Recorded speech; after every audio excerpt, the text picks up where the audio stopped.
Can you tell us some advanced Excel features which have been launched in the last 5 years by Microsoft Excel? One is the concept of dynamic arrays. Second, Power Query in Excel. Of late, just few months back, Microsoft has integrated Python into Excel. So now we can use Python within our Excel environment. Before this lookup array, I can add a trim function in Excel. So इस array में जो भी values है वो सारी trim हो जाएंगी. तो सारे extra spaces हट जाएंगे. And I hit enter. Now you can see I get the right answer. Now if you see moment I sort the data, XLookup is still giving me the right answers, but VLookup has started to give me any errors. Why? Because VLookup as a function requires the data to be in ascending order. If it's not in ascending order, then it throws the wrong answer. I think you should ask this to ChatGPT. Give me a VBA macro code to create a summary or list of all sheets in Excel. So I'm just copying this code. So now code which we got from ChatGPT and now so this sheet you created now? Now, I created now. And are you using AI tools in Excel as well? Yeah. So let's say you are an analyst and you have been given call transcripts, and these are the people who have kind of given an introduction about them, allow me to introduce myself. I am Dr. Kapoor, but please call me Priya. Like let's say your boss has asked, why don't you give me the list of people who had attended the conference? So it becomes very difficult for any Excel function to get this data. So I'd use this function called as AI.extract, and you can just tell them that this data is in English and just prompt it to the names. So it will pull out the names for you. So that is the beauty of AI as a function. And what are some other shortcut keys in Microsoft Excel that will be very, very important, and people should know at least like these 15-20 shortcut keys so that they can also excel in their career? Yeah. So आज के video में हमने एक Excel expert को बुलाया and ये video में हमने पूरे एक्सेल के बारे में डिटेल में बात की है and we have talked about all the functions that you need to know in order to become an expert in MS Excel. हमने ये भी बात किया कि कौन से शॉर्टकट कीज़ यूज़ करने चाहिए. हमने ये भी बात किया कि कैसे चैट जीपीटी या एआई टूल्स एक्सेल में यूज़ कर सकते हैं. हमने ये भी बात किया कि कैसे flash fill, power query, pivot tables, बहुत सारे फीचर्स है जो आप एक्सेल में यूज़ कर सकते हो. एंड मोस्ट इंपॉर्टेंटली ऐसे कौन से फ्री रिसोर्सेज है जो आप एक्सेल के लिए यूज़ कर सकते हो in order to just master MS Excel. We have called Chinmay Amte, who has taught more than 10,000 students, and in fact we also did a course with him on our platform KwK, and you can get to know everything about MS Excel by those two courses, which is Basics of MS Excel and Advanced MS Excel. Not only that, he has also taught at various institutes like IIM Ahmedabad, IIM Bangalore, ISB Hyderabad, and many more. So if you're someone who wants to know everything about Excel, this is going to be the free masterclass for all of you. Share it with someone जिसको Excel के बारे में सीखना है and जिसको expert होना है Excel में, so that they can also excel in their corporate career. Also मैं मेरे YouTube analytics देख रहा था, 82.6% of the audience who is consuming the content has not subscribed to the channel. अगर मैंने आपको थोड़ी सी भी वैल्यू दी होगी तो बस मेरा एक फेवर है आप सभी से, बस चैनल को सब्सक्राइब कर लो एंड मैं प्रॉमिस करूंगा कि मैं आपको सबसे बेस्ट क्वालिटी गेस्ट लाऊंगा एंड सबसे ज्यादा वैल्यू प्रोवाइड करूंगा. Thank you so much once again for supporting us. Enjoy this entire episode of conversation with Kushal. आज पूरा एक एक्सेल मास्टर क्लास होने वाला है. सब लोगों को एक एक्सेल का कोर्स फ्री में देने वाले हैं through this podcast and we have seen your journey as well. You also taught on a platform KwK and like we have got some amazing response there as well for your courses on Excel and advanced Excel. तो थोड़ा बताओगे कि आपने ये training की journey कैसे शुरू की एंड आपने टोटल कितने स्टूडेंट्स को पढ़ाया है अभी तक? Yeah, sure. So my journey started in 2017. College में तो हमें एक्सेल पढ़ाया नहीं जाता, तो whatever I learned that was on the job. And during COVID phase, I started created content on LinkedIn. I used to share tips with my friends. Then I started taking sessions internally within my firm at EY. And slowly I grew over LinkedIn. I connected with you. Until date, I have taught more than 10,000 participants. Wow. And I have been invited at various B schools, including 7 IIMs, some IITs, Masters Union, ICAI, Mumbai University, etc. So चलो let's begin the Excel master class.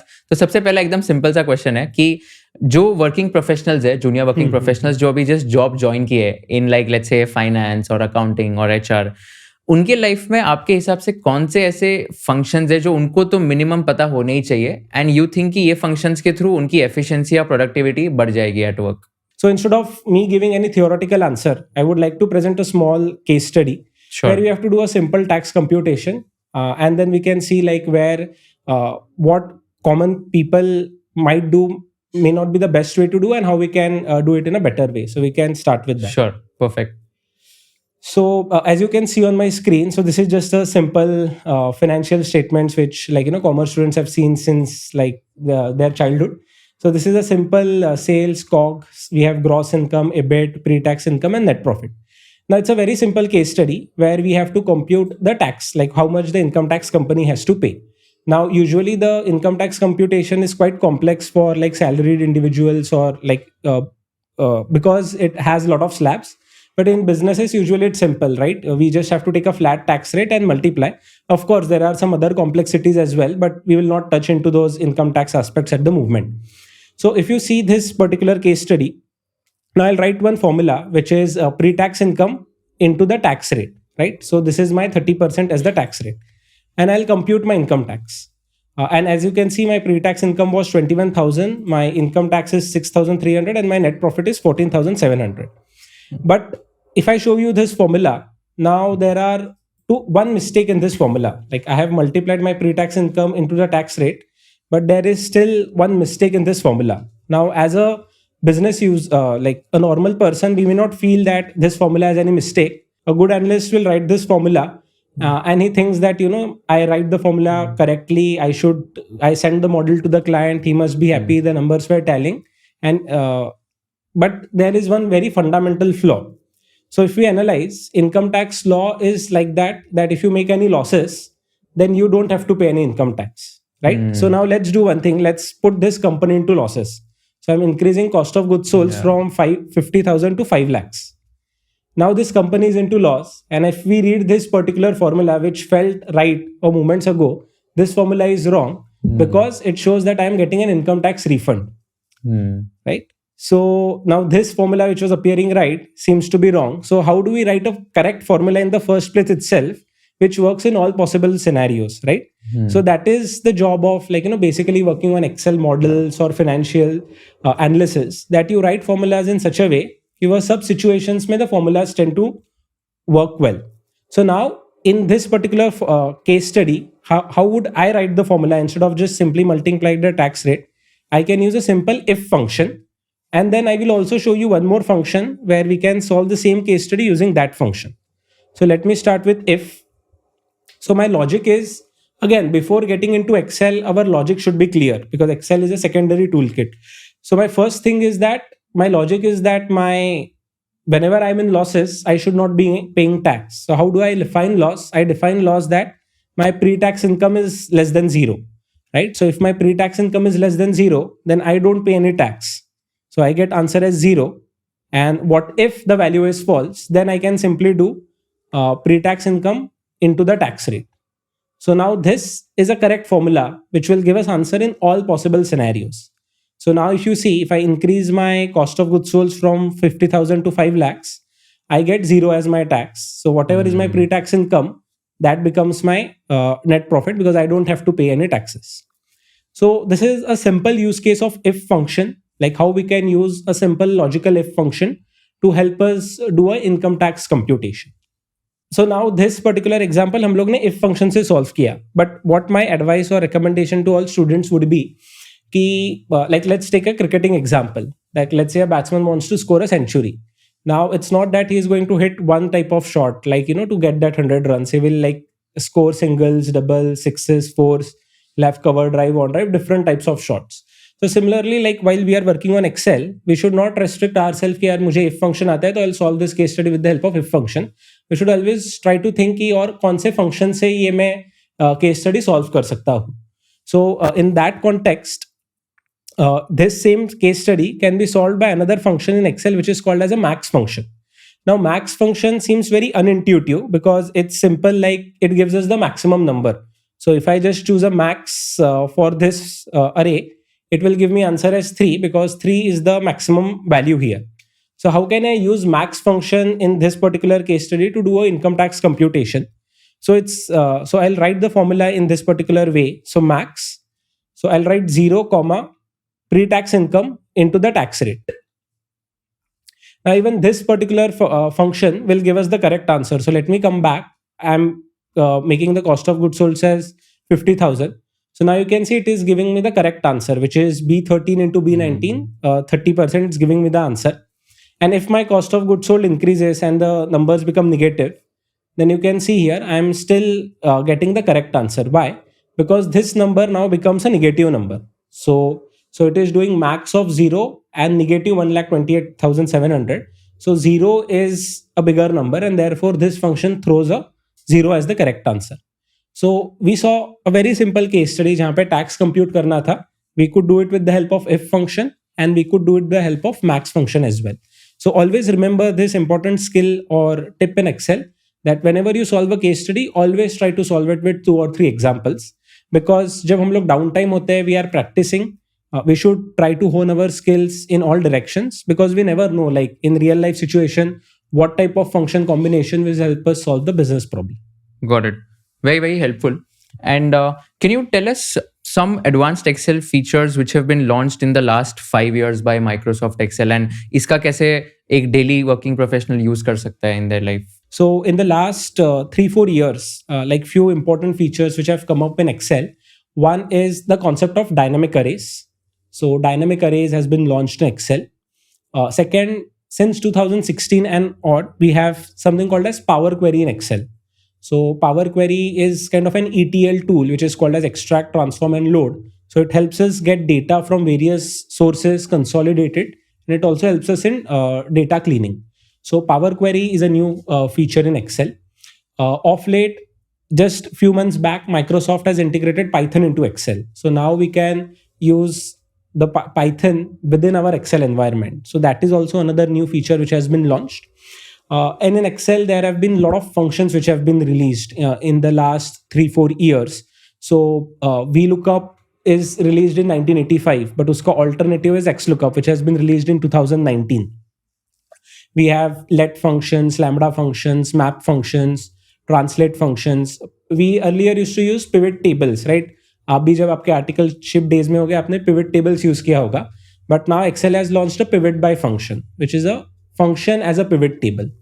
So these are the new features which have been launched in Excel. One more thing which was always there in Excel was VBA Macros, but VBA Macros भी अभी outdated हो रहा है. Excel has launched something called as Automate, which is Office scripts. So Office scripts is now the new programming language which can be used in Excel. So these are the few new features which have been launched in Excel in the last few years. Got it. Perfect. So now you have made my job quite easier, because all the questions are going to be on these features itself. Yeah. So let's discuss one by one. So let us start with dynamic arrays. Sure. And can you explain with simple example dynamic arrays कैसे use कर सकते हैं? Sure. So let's move to the screen. So this is the example I was talking about. So these are the tax collections of Government of India. And these are their percentage contribution. So we want to do a simple percentage analysis. Like usually people feel that income tax, there are only 2% people who pay income tax in India or tax in India. But that I feel is kind of a myth, because everyone pays GST and GST collections are more than income tax. So let's try to simply understand this particular concept through data. So I want to do a simple percentage analysis. So what I would do is I would do this corporation tax amount divided by the total. Correct? So this would be my simple formula. Now, if I just drag and drag this formula down, I'll find an error. Why? Because I missed one very important concept which we use in Excel, which is anchoring or cell referencing or using dollar signs.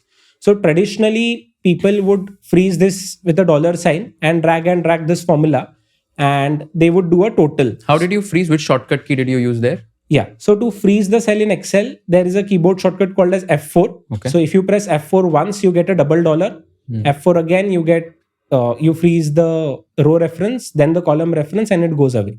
So F4 is the keyboard shortcut. If you are using a laptop, then you might have to press the function key and F4. Okay. So you drag this. You have to drag the formula. You can drag it with the keyboard shortcut Control D, D for down. And then let's say you want to take a total so that you have the sanctity of the data. So to take a total, there is another shortcut which is Alt equal to. So press Alt equal to and you get the keyboard shortcut. So now this is the traditional way of doing analysis in data using dollar signs. Just one question here. What is the difference if the dollar is before B and if the dollar is after B? So how do you interpret that? Yeah. So let's try to take that example. So यहाँ पे तो मैंने पूरा ही freeze कर दिया. So now let's move to this particular example where this particular question which you have asked is more relevant. So let's say these are my parts of computer which I want to purchase. These are their USD prices and these are the FX conversion rates. Correct? Dollar is at 90, but let's good old days when it was 80. So here what I want to do is I want to multiply the dollar rate into the INR currency conversion rate. So I do this. Now I cannot drag this formula down. If I drag it down or if I drag it to the right, यहाँ पे I'm getting a wrong answer, right? Because it should refer 4 here, but is referring a blank cell here, correct? Now here it should refer 20, but it is referring the previous cell. So here, what I want to do, so as you rightly asked in the last point, that here we want to freeze the column C. So therefore, what I do, I can go to the formula bar here and I can press Shift 4 also to add $1. So now I have frozen column C. Now I don't want to freeze any row here because I want to keep the row dynamic. So I just copy paste this formula down and left. So now you can see I'm getting the correct answer for the first row at least. But again, if you see here, I'm getting a wrong answer. So what mistake I did was, in the second cell, I need to freeze the row here. So यहाँ पे मैं $sign before row डालूंगा. So आपका जो question था, so जहाँ पे मुझे column freeze करना है तो मैं वो column के पहले डालूंगा, जहाँ पे row freeze करना है वहाँ पे row के पहले डालूंगा. अगर दोनों freeze करना है तो दोनों जगह पे डाल दूंगा. So in the previous example, coming back to here, here मुझे कुछ फर्क ही नहीं पड़ता था because total was one and the same. So मैंने पूरा ही freeze कर दिया. So I freeze this, I dragged it down. So now let's try this formula. So I added a $sign here. Let me just zoom in a bit and I can copy paste this formula. So you navigate Control Shift down, Control Shift right, and you paste the values. Now you can see our currency conversion is done properly. But now this is the old school way of working in Excel. Now there is some new function in Excel which can help us do this. So let's try to understand that how I would do this example in a new style. So what I would do is that I would select this entire array and I would divide it by this total. So earlier we used to refer one single cell in Excel, but now I can reference an entire array. So I refer this array and I just have to press enter and you can see I get all my values. So can you see this thin blue line outside my data set? Yeah. This thin blue line is called as a dynamic array. So I'll talk more about dynamic array. So before this, let's try to solve this case study also. So whenever I teach, like, most of the students are कि sir यार ये $sign बहुत complex है. So, हमें समझ नहीं आ रहा है, इधर डालू, बहुत confusion हो जाता है. So what should we do? So again, this simple case study, what I have to simply do is that I have to multiply one array. I select this array and I chose this second array and I hit enter. Now you can see that entire answers are populated. And again, you can see this thin blue line outside my data, which is called as a dynamic array. So this is the new feature in Excel. मैं थोड़ा dynamic array का behind the scene calculation भी बता देता हूँ. Before that, let me give you a nightmare. Of course, for you it would not be a nightmare, but for other people it must be. So yeah. So आपको याद है ये school में we used to solve this matrix multiplication. Correct. Yeah. So जब हम लोग school में करते थे, हम लोग को लगता था यार ये मतलब क्या बेकार चीज पढ़ा रहे, इतना रोज ऐड करो, ये ऐड करो, all these things. You always felt कि यार this is so unnecessary, boring, right? And personally, I'll be this is a very big podcast, but I would like to admit that I never liked this topic and I hated my school days, to learn this until I started learning Excel and I tried to understand कि ऐसे क्यों होता है, like how this dynamic arrays work. So there is another function in Excel which is called as matrix multiplication. So it is MMULT, right? So one small trick also for people, like let's say if you want to know about any function, so you type a function name, then you hit tab key and then you press Control A for Apple, and then this dialog box will pop up and then help on this function will come, right? So just click help on this function and you will land to this page which is called as support.office.com. Now support.office.com is nothing but the official support page of Microsoft. So as I told you, Excel is not a correct word we should use. We should say that we are working on spreadsheet, because Excel तो एक private product का नाम है. It's a label given by Microsoft. उसका पहले नाम Multiplan था. So Excel is a product from Microsoft. Microsoft, I think it's what, $2-3 trillion company, and they earn like billions of dollars to their revenue. So the support page of Microsoft is going to be the most authentic page to learn anything. So as you can see, यहाँ पे MMULT function है. So we can learn and read about the MMULT function directly from the Microsoft support page. इसके पहले we discuss the if function. So मुझे if function के बारे में पढ़ना है, तो write if tab Control A. I go to help on this function And now देखो if function के बारे में मैं कुछ पढ़ सकता हूँ. Microsoft has given a video also. So I mean, this is not a good trick to share because it's killing my business. But still, like, I want, the subscribers of this channel to have the most authenticate knowledge to learn Excel. So here you can learn from the Microsoft support page directly. So as I was talking about the matrix multiplication, so let's try to understand how matrices work. So see, this is the first array which we are trying to multiply, which I will highlight in yellow. So इसके इस array के dimensions क्या है? This is an 8 rows. 8 rows है इसमें. Let me write it here. So this has 8 rows into one column. Correct. This is my first array, and this second array is my one row into three. Row into 3 columns. Correct. So 1 row into 3 columns. So now, if you remember the dot product rule, this 1 will get cancelled, and my final output would be 8 row into 3 columns. Right? This is what we had learnt in our matrices days. Yeah, like I don't remember exactly, but yeah. So क्या था इसमें 1 will get cancelled. So this will get cancelled, and the final, when you multiply 2 matrices, your final output would be 8 rows into 3 columns. Okay. So this same case study, if I don't like $sign, I can do with the help of MMULT function, where I use the concept of matrix multiplication. So I choose one array, and I choose second array, and just a minute. So I choose this one array, and I choose this second array, and you can see I get this answer. Okay. So I use the concept of matrix multiplication, which we have learned in our school days, to solve like a real life business problem. So that's why maths is very important. So although even like when we rotate an image in our phone, right? So image is what? It's nothing but a small pixel. So that pixel has to move in the logic of matrices so that image gets rotated.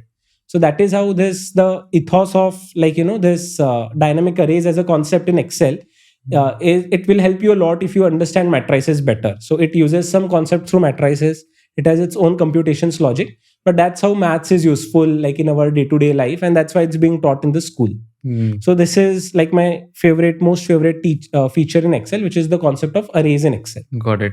And इसमें like MMULT function which was there, तो arrays का जो पूरा concept है, the formula that you use for arrays also, it is basically like the main root or maybe the main inference is from the MMULT function only, right?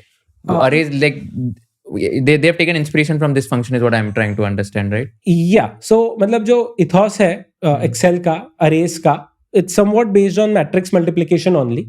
And of course, you can either use the MMULT function or you can directly multiply an array by array. So, it's not exactly always matrix logics which works in Microsoft. There are some other rules also which are being followed, which we can discuss during the podcast. Okay. But just to give a perspective on how array works and how to think array based, so we can start with learning matrices, like revisit our school books, and that will give us a very good strong foundation to understand this concept of dynamic arrays. And this is also applicable if there are let's say more than one rows and more than one column. Yes, we can do multiplication for n number of arrays. That shouldn't be a problem. Okay, got it. Interesting. Cool. Let's go to the next feature. So what I'm trying to do is that you gave me a lot of features in the previous answer, but let's do easy to difficult. Okay, sure. Now you said Python in Excel. I assume that'll be like more difficult one. Yes. Power query is there, but Power query we can discuss it afterwards. But let's discuss the XLookup thing which you mentioned. Sure. Okay. So I want to understand VLookup, HLookup, XLookup. Sorry, this is like a tongue twister. And what is like the XLookup feature which was brought? Yeah, sure. So as I mentioned, so I call this as a lookup family. So I call this entire set as a lookup family. So lookup be a function in Excel, which is like grandfather of VLookup. Then of course we have VLookup, and we have HLookup as well. Now we had index match being used for a very long amount of time, and now we have XLookup. So why lookup is required, right? So lookup, VLookup is kind of the most famous term, associated with Excel. So VLookup की ज़रूरत क्या पड़ती है? So VLookup is required. See, businesses में क्या होता है usually there are different departments and there are different data sets. So whenever you have to collate the data from different departments or from different data sets, you need to identify one key common value between both the data sets, and you need to merge them. So that is where the concept of VLookup comes into the picture. So let's take a very basic example. So यहाँ पे I have country names, region and population, and this is my big data table, right? So ये let's say मैंने किसी world bank या Wikipedia के website से ये data उठाया है, and I want to summarize this data. I just want to analyze this 5-6 countries, and I want to share this data with my client or my manager. So now I want to find the China's population here, correct? So let me just try to write a simple VLookup formula. So how I can do? So one manual way if I have to do is I copy the China value. I go to the column where China value is available, correct? I do a simple find. So I copy China, I find it. So I realize China is here. I move 2 steps to the right and I copy paste the China's population here. So this is a manual way of doing this particular data set. Now how I can use a VLookup function to solve this particular problem? So is equal to VLookup. So any function in Excel, it always starts with equal to. So you write VLookup, you get this function guidance. So I always recommend you to read this. Hit a tab key. Now it looks for a lookup value. So as you remember, China ka data dhundna hai, to China becomes my lookup value. Now where is this China's data available, right? So this China's data is available in this table. So I will select this entire table. So L4 to N34, I will select this entire table and I will freeze this, because again, we don't want our formulas to throw errors when we scroll down. And then this is column index number, कि मेरे कौन से column में वो data available है, right? So country name is 1, country code is 2 and population is 3. It's not that कि कौन से Excel के column में, तो column N is I think what 10th or 15th position, that is not required. You have to go for कि आपके selection में कौन से column में data है. So here it is in column 3rd. So I do column 3rd and we always want an exact match. So I will go for false as an argument. So as you can see here, I got answers for China. I can just drag and drop this formula and I'll get answers for all the countries except India, right? So this is how the VLookup function works. Now let's understand why we are getting an NA error for India. And this is a common classic mistake, and I'll teach one very important concept in Excel, which is called as an equality. So here we have India in this data set. So let's say India is data set में नहीं होगा. But here also I can see India is a data set. So दोनों जगह पे भी India है, then why it is not giving me the answer of 162, but it's still giving me an NA error. So one very important concept in Excel is something called as concept of true or false. So what we should do whenever we get such an error, we should do this equal to this, right? And let's see what answer Excel throws. So Excel is throwing this as a false answer. Is it because there is an extra space after A, something of that sort? Yes, okay. Exactly. So if you observe here, if I go to this data set, so there is one more function in Excel, which is called as a length function. So let me try writing a length. So I refer this as a length. So length is 5 because there are 5 characters in India's name. And I do length for this. And you can see I get 7 as an answer. Why? Because there are 2 extra spaces in this data set. Okay. So therefore, what I can do is I can just simply go and remove the extra spaces here. And you can see now I'm getting the right answer. Okay. So one best practice which I always recommend is that whenever you start working on any data set, always ensure that the data set is cleaned. You remove extra spaces. So there are 2 functions in Excel. One is a trim function and another is a clean function, which we can do this. So this is like how you can use the concept of VLookup in Excel. Yeah, sorry. So can you help us understand how to use trim and clean function? Yeah, sure. So I'll help start with that also. Yeah. So before that, now one question, कि हम लोग ने population तो plot कर लिया, but do you think can we plot region with this data set? Like do you think कि VLookup से हम लोग region populate कर पाएंगे यहाँ पे? मतलब मैं अगर होता तो मैं क्या करता, कंट्री नेम को लेफ्ट में कट पेस्ट कर देता और रीजन को राइट में कर देता एंड रीजन को (2) कर देता.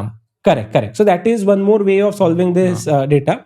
But what happens when you work on large data set? Constantly cut pasting the data becomes difficult. And ऐसे भी हो सकता है कि ये डेटा आपको सिस्टम में ही ये फॉर्मेट से आ रहा है, तो बार बार आपको मैनुअल इंटरवेंशन की जरूरत लगेगी. So now we cannot do this example with the VLookup. Why? Because I look up China in this data table, but the output I want is to the left of my lookup value. So VLookup function fails. So this problem was there since 1985 when VLookup was launched. So therefore, people found a way around. So people used to solve this problem with the help of an index and match function. So how index and match function can solve this? So index. So array is basically the output I want. So I want my region name. So I freeze this.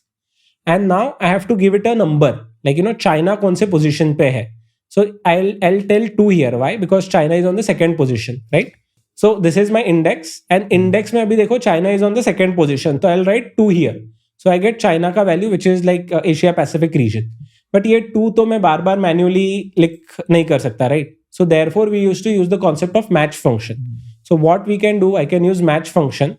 So look up China. So China is in this particular cell, in this particular row or column, sorry. And then I want an exact match. So now what this function does is that index is the array which I want as an output, and match throws me the position value that China is on the second position. So I will just drag this formula down. Correct. So now let's try to understand for United Kingdom how it is working. So this is my index, and one more shortcut trick in Excel is that you just select a particular function and you can press F9 so that you get the answer of that specific function. So if I press F9, so match is giving me 17 as an answer. So basically is array mein 17th position pe we will find UK, right? So UK, United Kingdom is here, and it will throw me 17th as the answer. So this was the workaround which people were doing from 1985 to 2019 to solve this problem of VLookup, where it cannot look at the left side. So this was being done by index and match, handled for so long. But as you can see, index, then match, it becomes a very complex function to understand and read. Yeah, मेरे को भी समझ नहीं आया पूरा, but ठीक है. No, Yeah, so therefore Microsoft came with a new function altogether, which is called as XLookup. Okay. This was launched in 2019, and since 2021, 22, it's available on all the systems. So XLookup. Now, what is my lookup value? China. Correct. Where will I find China? China is in this column. So I freeze F4. And what is my return array, right? I want the region names. So I select this region as the output, F4, and I close the data set, and you can see I get my all the answers. So simple and right? easy. And one more way, again, I'll now put the dynamic arrays which we were discussing. Again, ये dollar sign मुझे पसंद नहीं. So if I have to write this again, so again X lookup, so revise भी हो जाएगा. What is my lookup value? This. Now instead of A5, I will refer an array. Then what is my lookup array? So these countries are available here. And what is my return array? My region name is my return array. So I will select this entire array. And I hit enter. And you can see I get my answers through the spill functionality in Excel. Many a times it might happen that you will get a spill error. So let's say I write here, hard code your name here. So I'll get a spill error. So why I'm getting a spill error? Because the formula wants to spill. But यहाँ पे मैंने Kushal लिख दिया है, right? So the formula is not able to spill. So I'll have to delete your name from here. And now the formula spills across. So as I mentioned, आपने पूछा था कि ये trim and clean function हम लोग कैसे use कर सकते हैं, right? So what I can do is that before this lookup array, I can add a trim function in Excel. So I'll write a trim function before this. So इस array में जो भी values है वो सारी trim हो जाएंगी. So सारे extra spaces हट जाएंगे. And I hit enter. Now you can see I get the right answer. So this is how you can use the trim function to remove extra spaces inside a function. So this concept is called as nesting of function. तो एक XLookup function के अंदर मैंने trim function लगा दिया. So दो functions within one entire formula. This is called as nesting of function. So that is how XLookup now since 2019 has made our life easier. Got it. And what is the clean function? Clean function is to remove the, so there are two types of spaces. Now again, like spaces maybe, there are a lot of complexities. हम लोग को ऐसे लगता है कि, एक normal space है. So I'll come to another example. So let me just come to that particular case study and then we can understand that function better. So as you can see here, I have written one text, right? And can you zoom in a bit? Yeah, sure. I'll zoom in a bit. So I've written this text and generally क्या होता है जब हम PDF से copy करते हैं तो what happens is that we get this break space. So this is like this is not a normal space. This is an alt enter space which we add in Excel, right? This is called as a line break in computing world. So if I have to remove this, so I have to go to that particular line break and delete it. right? So this is a line break space. So जो clean function in Excel में, so if I write A, B, C, so the clean function will help me reduce that line break wala space. Okay. So that is the use case of a clean function in Excel. And agar naam ke after space hai, like let's say again I write your name Kushal with some space. So if I have to remove this now, clean function will not help me. Here trim function will help me. So trim function will reduce those leading spaces. So यहाँ पे extra space hai. So if we check length of both the values, here it will be 8 and here it will be 6 because your name has 6 characters. So that is how trim and clean function help us do this. And इसी चीज पे like basic चीज है वो भी मैं बता देता हूँ. Like see for the way computer thinks, right? Like let's say हम लोग को ऐसा लगता है कि this is capital A, this is small a, right? But computer does not think in that way. So computing language mein there is something called as ASCII, which is called as American Society Convention something. So computer thinks everything in a very coded language. So for my eyes and your eyes, it is capital A and small a. But to help me understand computer, it is like if I type unichar 65, it will give me A as an answer. So what is unichar 65? Yeah, so unichar is based on this American societal convention. I forgot this full form.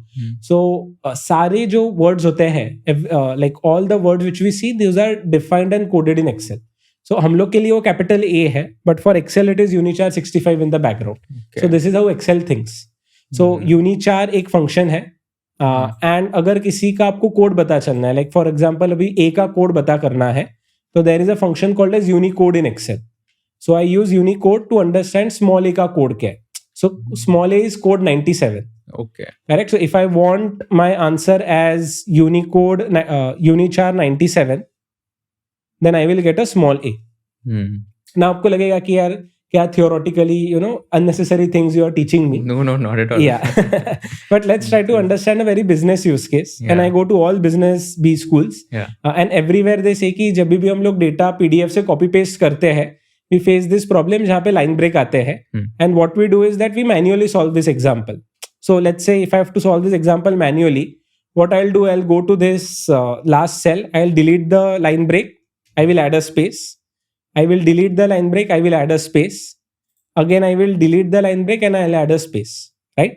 So to solve this particular problem manually, if we just go back to our example, what we did was we went to finding कहाँ पे line break है and we deleted that line break. Again, we found कि यहाँ पे line break है, delete it.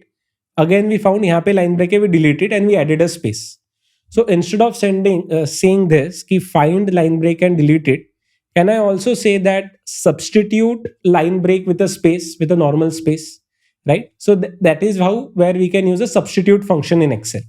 So let's try to use a substitute function. So is equal to substitute. So this is my text जहाँ पे मुझे substitution करना है. What is my old text? My old text is line break and my new text is space, correct? But if I type this and give answer to Excel, Excel will not understand that कि line break क्या है and space क्या है, right? Excel के लिए वो समझ ही नहीं है. Excel will think line break as a word and space as a word, right? So therefore this will not give me the correct answer. So therefore to solve this particular problem, I'll have to use these two functions which I just discussed right now. So what I will use, I'll use substitute.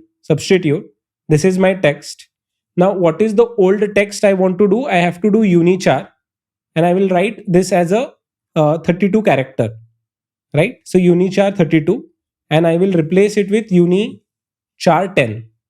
So see now my data is clean. So what I did was I used unichar 10 and unichar 32.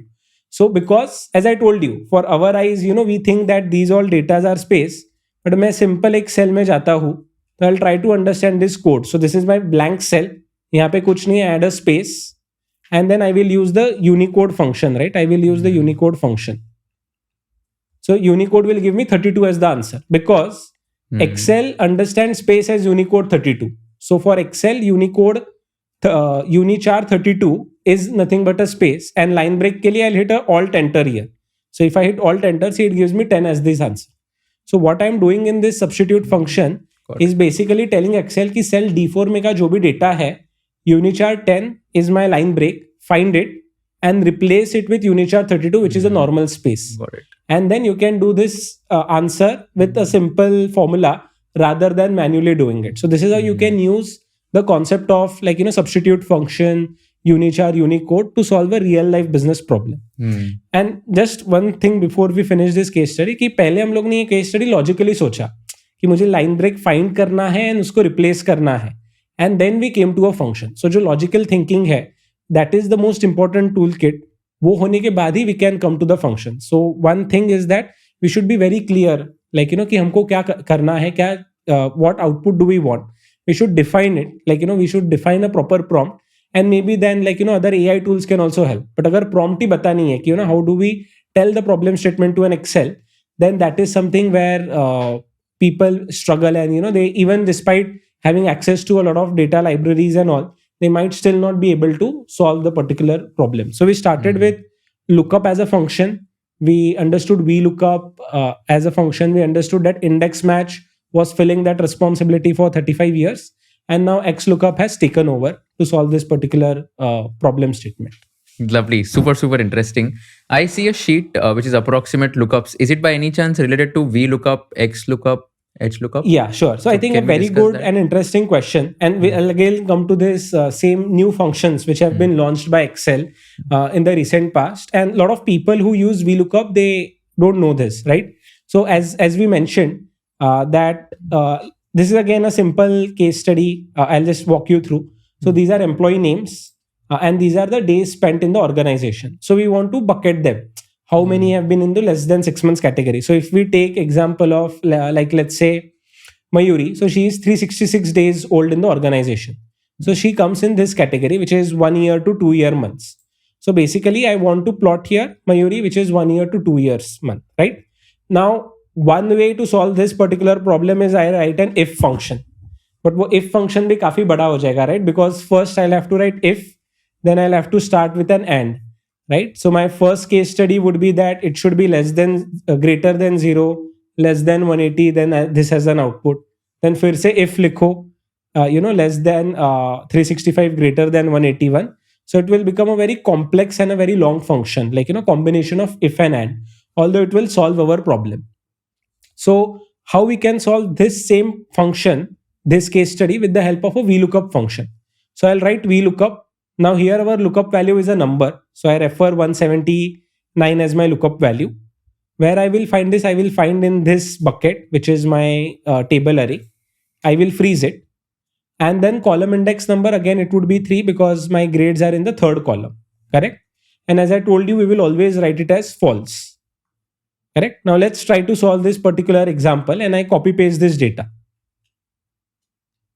So now if you see that for Mayuri, I'm getting an answer.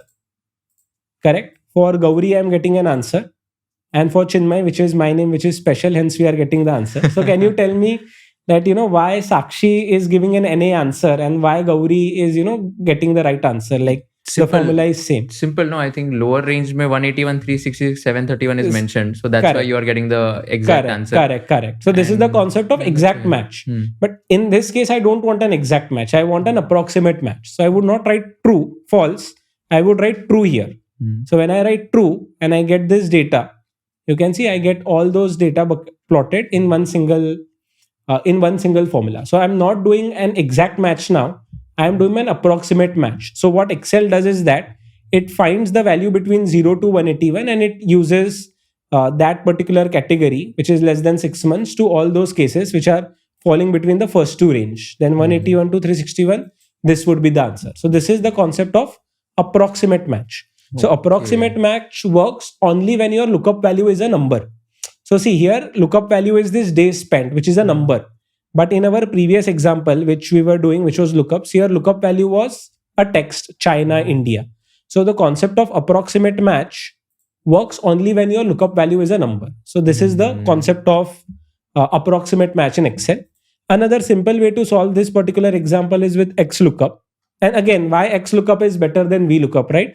Very small things which are there in the Excel world, which we don't tend to know, is that again, I will use lookup value entire array. I will find the lower range values here. And this is my output, which is my grade return array, right? So lookup value is days spent. I will find my days spent in column G and I want column as an output. अभी आप वो पूछ रहे थे कि if error functions we use करते हैं, right? If there is any error. Now XLookup में that is inbuilt. So if there is any error, I can just type a prompt here like data does not exist. So I need not use any if error function per se. I can just give a prompt here. And here comes the concept of match mode. So you can see here I have exact match or next smaller item, exact match or next larger item, wildcard character match and regex match also. So these are some new things which are only there in XLookup function. So यहाँ पे हमको exact match और next smaller item करना है, -1 करना है. Okay, and I close the value and you can see I get my answers. Now why XLookup is better than VLookup? Very small thing which people will not notice. Like let's say this data is not in the exact order which we want. So I'll add a filter. So for that shortcut is Ctrl+Shift+L. And let me just sort this data from largest to smallest order. Sorry, right? what is the shortcut? Ctrl+Shift? Ctrl+Shift+L is the keyboard shortcut to add the filters. Okay. Then you press Alt down to open this dialog box and you can just press O to sort the data. Now if you see moment I sort the data, XLookup is still giving me the right answers, but VLookup has started to give me any errors. Why? Because VLookup as a function requires the data to be in ascending order.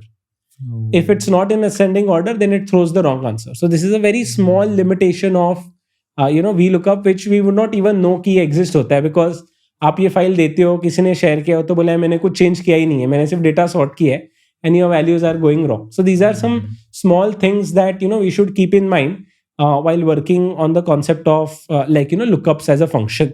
So this is the concept of approximate lookups which we were talking. And there is one more example which I always discuss, which is the concept of multiple lookup values. So let me just pull out a case study which we usually do in our workshops with KGR. So correct. So now let's example, this is our data set where we will understand the concept of multiple lookups, right? So this is my data set. This is my let's say city name, right? So Mumbai has a college SP Jain. Mumbai we have JBIMS. Mumbai we have HR college. Right? Mumbai we have TIS college. So ये जो data है, this is a machine friendly format, right? This is how you should store data in a machine format. But if I ask you since you are also into content creation, so how will you present this data? Let's say आपको report में डालना है. Would you use AB format or would you use this second format? Which do you think is more user friendly to put it in a report? Second one is user friendly, plus it's easier for a person to visualize that Mumbai के सामने 4 colleges है. Yeah, exactly. So this is how we should present the data ideally in a reports format. So again people say कि Excel कहाँ पे use होता है, right? Let's say you are third year college student, you got this data, you want to put it in your annual report, or let's say festival जो college के होते हैं उसके report में brochure में डालना है. How will you twist the data, right? So now see the problem here is let's try using VLookup or XLookup for that matter. So even if I use VLookup, so I put Mumbai as my lookup value. This is my table array 2,0, right? So now I get SP Jain as the value. First value, right? So let's say कि चलो VLookup तो वैसे ही पुराना है. Let me use XLookup. So this is my lookup value. This is where my data set is Mumbai, and these are the colleges names which I want. Right? So again, XLookup will also throw the first value, right? So this is what I call is that we discussed that lookup family, right? Index match, lookup. So I call this as, there is a dosha in lookup family, and that dosh have named it as, love at first sight. So whatever the first value they see, they, kind of pick that up value and that value is thrown as an output. XLookup में there is one new functionality. What you can do in XLookup, यहाँ पे आप देखो search mode है, right? The last function in XLookup. So XLookup has two options. Either it can search first to last or last to first. So if I do -1, it will pick up the last value, which is TIS. But still XLookup will not give me all the values in one single cell, right? So this is the limitation of lookups per se, right? XLookup has that flexibility to get me the first value or last value, but it cannot give me all the values. So in that context, हम लोग क्या कर सकते हैं? So again, let's not jump into Excel and try to work around with formulas. Let's try to solve this formula in a very desi way, right? अगर ये मैंने आपको दिया, किसी इंटर्न को दिया, बोला 10 मिनट में दो, तो वो क्या करेगा, वो quickly he will go, he'll apply filters. He is watching your podcast, so he knows Control Shift L is the shortcut. Alt E, like Alt down arrow, you can directly land to the E box, and you can unselect all and maybe select Mumbai.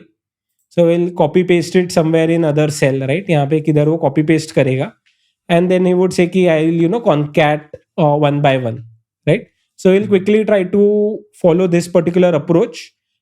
Then again he will put a filter on some other college, like let's say Delhi, and he will do this, like Delhi पे filter डालेगा, again he will copy paste this and he will concat these two values. Concat के बीच में space add कर सकते हैं. Space भी add कर सकते हैं, correct. So what again he'll have to do is he'll have to tweak it a bit कि space add कर देता हूँ, and अच्छा. Yeah, so he will do this, but again like a very clumsy way of doing things. But this clumsy way is also very important because it gives us the thought process. But इसमें वो भी एक function होता है ना कि you can copy columns है और वो rows में paste हो सकते हैं, वो भी एक होता है ना. Correct. Yeah, you can do that also. Paste special में जाके like transpose. Yeah. Let's try that out as well. So let's say I do Mumbai. So I copy these values and then I do a Control Alt V, which is space special, and I hit here transpose and I click on OK. So आ गया. But again, it's in different cells. Correct. It's not in one single cell. Correct. So this is a clumsier way of doing things. But again, it is very important because that is the logical way of doing the things. So as I told you, new functions have been introduced in Excel. And if you ask me my favorite function, then my favorite function is a filter function. And it's nothing. It's as simple as filter जो हम लोग normal use करते हैं, but just in a function format. So what I do is that I want output as a colleges. So I choose array as an output. And then in the include category, we have to add the filter criteria. So what would be my filter criteria? That these are the list of colleges and they should be equal to Mumbai. Correct? This is my criteria that A18 to A19 should be Mumbai and the output of the filter should be the list of colleges. Simple function. I hit enter. Now you can see I get, again, this is a dynamic array. I get SPJN, JBMS, HRN, TIS, but it spills across, right? I don't want to spill the data. I want the data in one single cell. So there is another function in Excel which is called as a text join function. So what I can do is that I can do a text join. So what I'll do is I'll put a delimiter. So delimiter के लिए let's add a space. So in double quotes में मैं space डाल दूंगा. Again, this second argument is not required in this case, but we should always ignore empty cells. So I'll choose true. And then I will choose this as an array. Correct? So now, can you see the difference क्या हो रहा है when I choose the entire array? Do you observe any difference? वो एक hash symbol आ रहा है, right? So hash symbol represent that it's a dynamic array. So Excel is smart enough to understand that it's a dynamic array. Correct? So now you can see all these values, or maybe instead of adding space, I will add a comma and a space. So now you can see in one single cell, I've got all the values. Correct? So this is how we can get the values in Excel. And the beauty of this array is that it's flexible in nature. Like let's say आगे मुंबई के जगह पे मैं दिल्ली डालता हूँ. So it will only pick up 3 values. So it's dynamic in nature. Correct? Wow. So this is how you can use the combination of filter function and text join to solve this particular formula. So now to solve this particular case study and to कि ये पूरा ही मुझे पूरा ही data transform करना है, so we can quickly do it with the help of new functions in Excel. So there is one more new function in Excel which is called as unique. So it removes the duplicates and gives us the standard unique values. So I select this entire array. Now I get only the unique values, which is list of all unique cities. And again, I'll use the same filter logic. So what is filter? This filter, college names filter karna hai. What is my criteria? That this, again freezing, this should equal to Mumbai, correct? So it will give me the answers. Now before filter, I will add my text join function. So text join, delimiter would be double quotes, comma, double quotes, ignoring this and true. So now you can see I got my entire answer into one single cell. I will just freeze this and then we will drag this formula down. And you can see my data has been filtered in this particular format. I just have to copy paste this and I can post it in my annual college report or in my presentation deck. So this is how we could use the concept of filter function to do a multiple lookup, because here Mumbai has 4 outputs. Generally, VLookup, XLookup, as I told you, they only pick up the first values. Got it. So this is also a new feature in Excel, which is the filter function in Excel. One very silly question that I have. So VLookup, HLookup, basically V is vertical, H is horizontal. Horizontal, So XLookup में X का क्या reason Yeah, है? so it's both. So Microsoft, when it comes with something new, it always adds the word X to it. अच्छा. So पहले match function था, उन्होंने नया match लाया, तो they made it as an X match. Okay. So पहले there is an NPV function in Excel, right? Or maybe like you are a finance influencer, I would say. So IRR है, and there is an XIRR function, right? So X is nothing but a new form of IRR. So X डाल देते हैं, कभी भी डाल देना है. अच्छा, got it. Oh, this is interesting. Yeah. So X, हाँ, मतलब XIRR का वैसे देखा गया तो X का कुछ full form नहीं है. Full form नहीं है. तो IRR is internal rate of return. Internal rate of return. Oh yeah, कभी सोचा नहीं था ये. Yeah. Cool. So it was not a silly question then. ठीक है. Since we are discussing the basic functions, तो हमने LEN वाला discuss कर लिया, trim वाला कर लिया. इसमें ही I think left, right, offset functions भी होते हैं कुछ इसमें. Yeah, sure. So let me just show you another example. Yeah. Where we can use the concept of, again, some data cleaning functions. Yeah. So this is again a case study which we do, like, in our standard workshops. So let me just again, these are fictional mobile numbers, so subscribers, please don't try dialing any one of them. So guys, Chinmay's number is the 6th one, I think. Yeah. So now let's say अगर आपको ये data clean करना है, right? So like let's say these are some dirty mobile numbers. देखो किसी ने +91 डाल दिया है, किसी ने 0 डाल दिया है, right? किसी ने सिर्फ number डाल दिया है. So you want to clean these numbers, right? So what would be the cleaned logic for these numbers? Again, before going into the Excel, standard mobile numbers तो 10 digits के होते हैं. So what do you think? What is the correct logic we should add to this particular data set? Or what is that English language prompt we should tell Excel? So that, then we can think of a function which will help us solve, particular this problem statement. So what do you think that is मैं the होता तो मैं मतलब write के basically 10 numbers चाहिए मुझे, तो मैं is equal to write और 10 कर देता. Correct. So we can say that I want the last 10 digit numbers, or instead of last 10 digits, I can say कि 10 digits from the right. एक ही बात हुई. So I can just simply use a write function, and then this is right, and I want 10 characters from the right. So I use a write function and I drag it down. So this is how I get the 10 digits from the right. So this is how you can use the concept of write function. So these are data cleaning functions.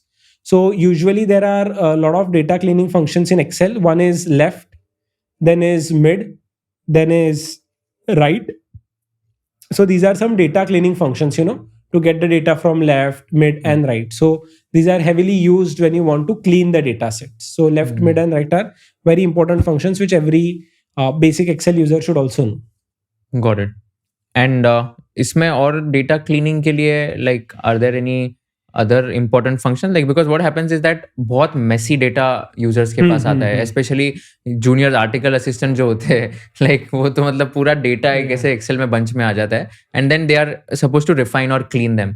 So are there any other case studies or hacks in order to clean messy data? Yeah, sure. So I think you asked a very good question. And let me introduce one concept in Excel which is called as wildcard characters. So it's not the big boss wildcard, it's the wildcard characters in Excel, and there are 3 wildcard characters in Excel. One is question mark, another is tilde, which is also called as sleeping infinity, and this is an asterisk as a symbol. So abhi, like, let's say ये आपका एक investment portfolio है, right? And these are, like, let's say your random fictional holdings कि आपका Adani Green में 2% है, HDFC Bank में 10% है, and let's say there is some news about Adani Green as Adani Group as a whole, which में market में we saw also, like, Heidenberg was behind Adani. So your boss or your manager asks you a very simple question कि Adani stocks पे अपना total exposure कितना है वो हमें बता, right? So now here you cannot use any typical function, because if you can see here, Adani Green Energy is a different name. Then Adani Total Gas is again a different name, and Adani Enterprises is again a different name, right? So if I have to tell Excel in one single style कि ये 3 Adani का sum करो, तो sumif function cannot handle this, right? Because sumif function needs an exact match. right? So here there is one concept in Excel which is called as wildcard in Excel, which can help you even clean the data or even do such business use cases. तो इसमें आप कैसे use कर सकते हो? You can use the normal sumifs function in Excel. So let me just type यहाँ पे मैं अडानी लिख देता हूँ because that is the exposure which you are trying to look. So I'll write a simple sumifs. What do I want to sum my stake? Correct. What is my criteria range? This is my criteria, and Adani is my criteria which I want to sum up. So if I do this, of course I'm going to get 0 as an answer, right? Because Adani तो ऐसा नाम ही नहीं है data set, right? If I push Adani Enterprises here, then maybe I'll get 10% as the answer, right? But I am not interested in one particular company. I want group as a whole. So instead of writing Adani, what I can do is I can add an asterisk before Adani and after Adani. Now you can see it gives me 17% as the answer. So this 10, which is there, this 5 and this 2. ये तीनों का sum करके Excel gave me the answer. So this concept is called as a wildcard in Excel. So if you want to clean the data, right? Like let's say you want to change particular things. So you can use this concept of, wildcards to clean the data as well as analyze the data. So this is a very good business use case where you can solve this particular problems using wildcards in Excel. And what is the relevance of that question mark and the next symbol that you have? Yeah. So question mark is again a wildcard character. It's typically used for replacing one character at a time. Okay. So like let's say you have let's say you want to B1 to B9 आपका data है and you just want to replace 1 2 3 4 5 B intact रखना है, तो you can use the question mark as a character. Tilde is used when a tilde का ज़्यादा business use case नहीं है, but it is used when कि अगर आपके data में ही wild card है. Okay. Like let's say आपके data में ही question mark है and question mark replace करना है, तो Excel will consider it as a wild card.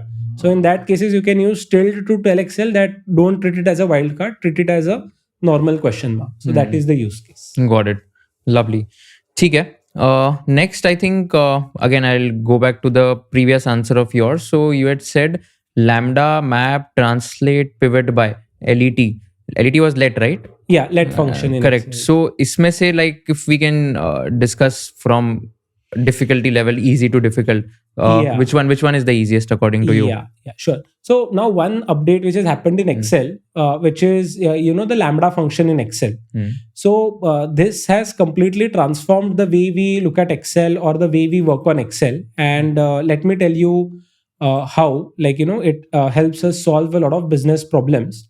So let me just plot some fresh data. Okay, and let me just try to add some dates. Like let's say I add today's date. Again, the shortcut to add today's date in Excel is Control and semicolon. So I add today's date and let me add another date which is 5th April 2025. Cool. Now there is one function in Excel which is called as a year function, right? So it will give me the calendar year. But this is a calendar year, CY. But as you know, in India we follow FY, which is a fiscal year. So ये तो fiscal year 2025 में आ जाएगा, right? But this would be fiscal year 2026, right? Now there is no fiscal year function in Excel, right? And Microsoft देगा भी नहीं because it's like serving almost 100 odd countries. हर एक country का logic अलग है, so it will not have a fiscal year function. So अगर हम लोग को यही चीज अगर we have to solve it with a formula, so again I will use my if function as a formula. So what I'll do is that if month of this particular date it's greater than 3, that means it's April to December, then it should be the year, calendar year plus 1, correct? Otherwise give me a simple year of that particular date, right? So this is the simple function which I will write here to give me the fiscal years. But now you as a business user, you might feel यार ये बार बार इतना लंबा function कौन लिखेगा, right? I mean this is not the best way to work on Excel. So here the Lambda functions comes into the picture. What we can do is we can use a Lambda function as a whole to make our own custom function, which we call this as a UDF. So UDF means user defined functions.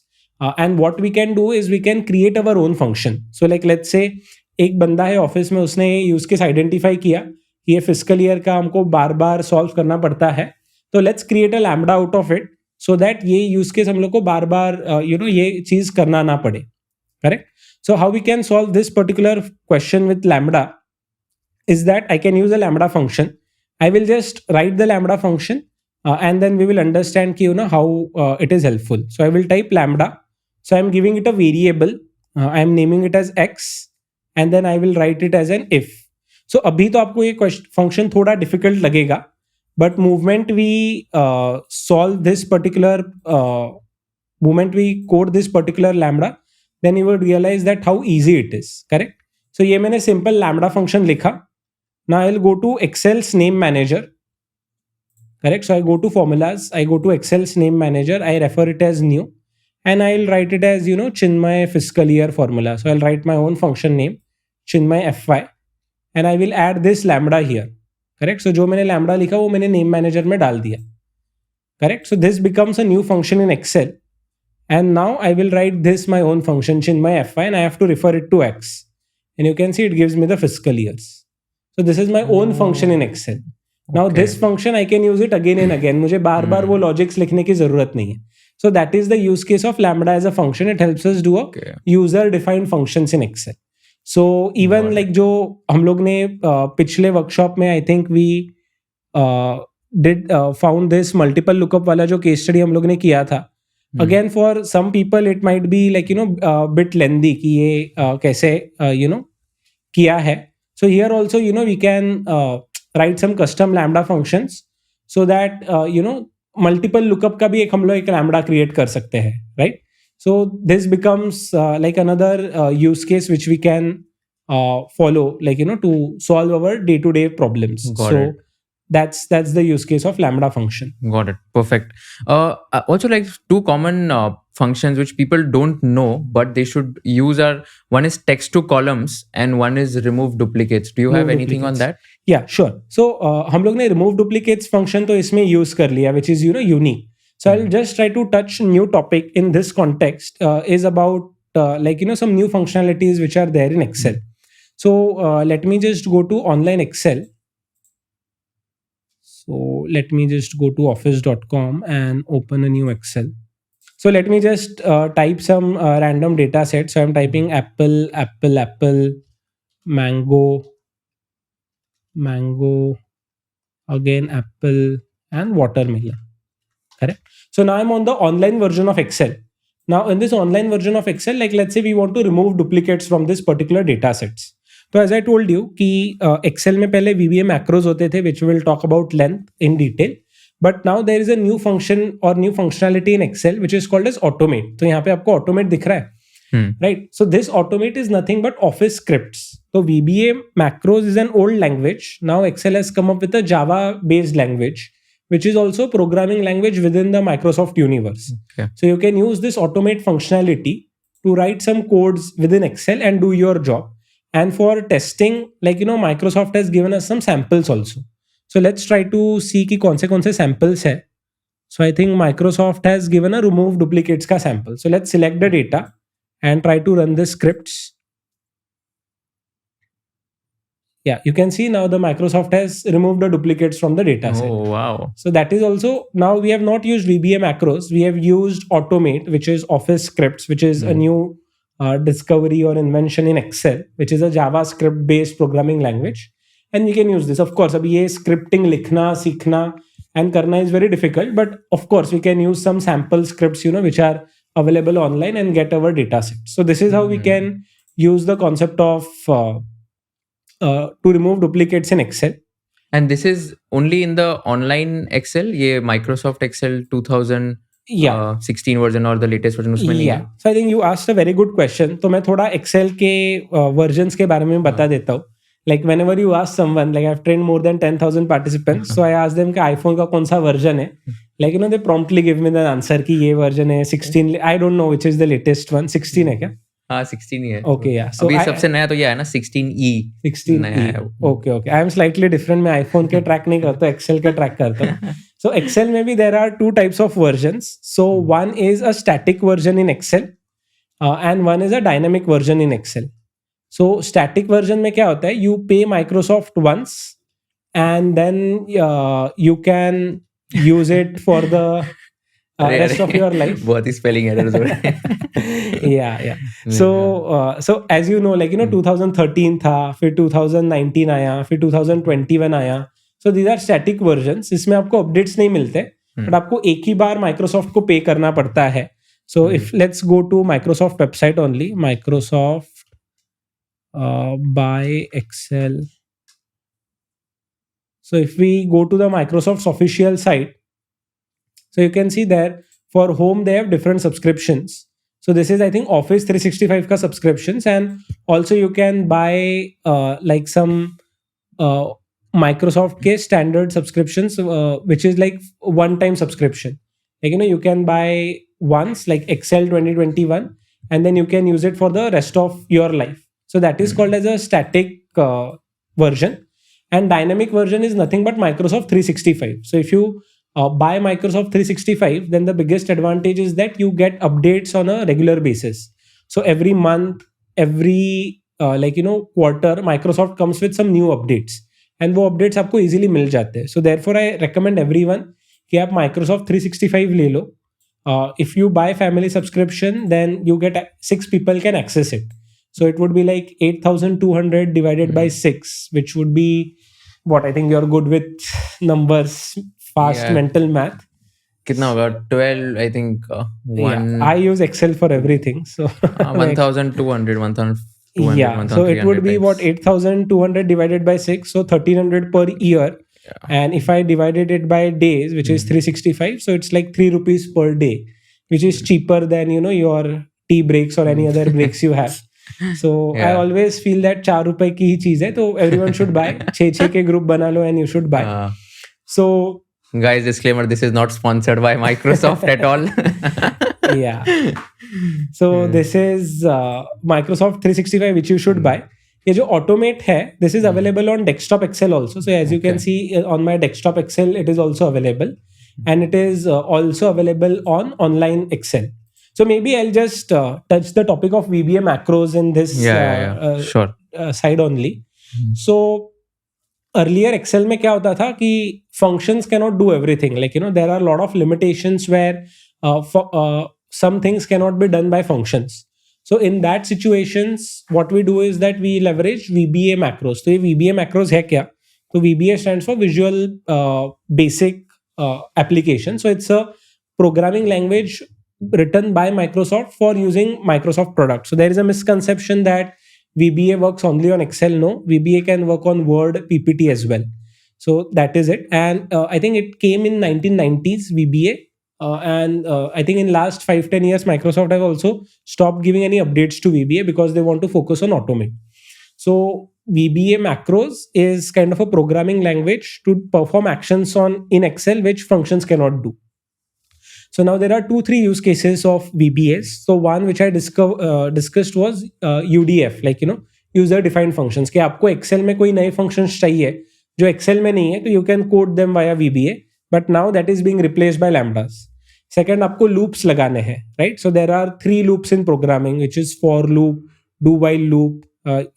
These type of loops अगर आपको लगाने हैं, then you can do it with the help of VBA macros. So loops मतलब क्या होता है?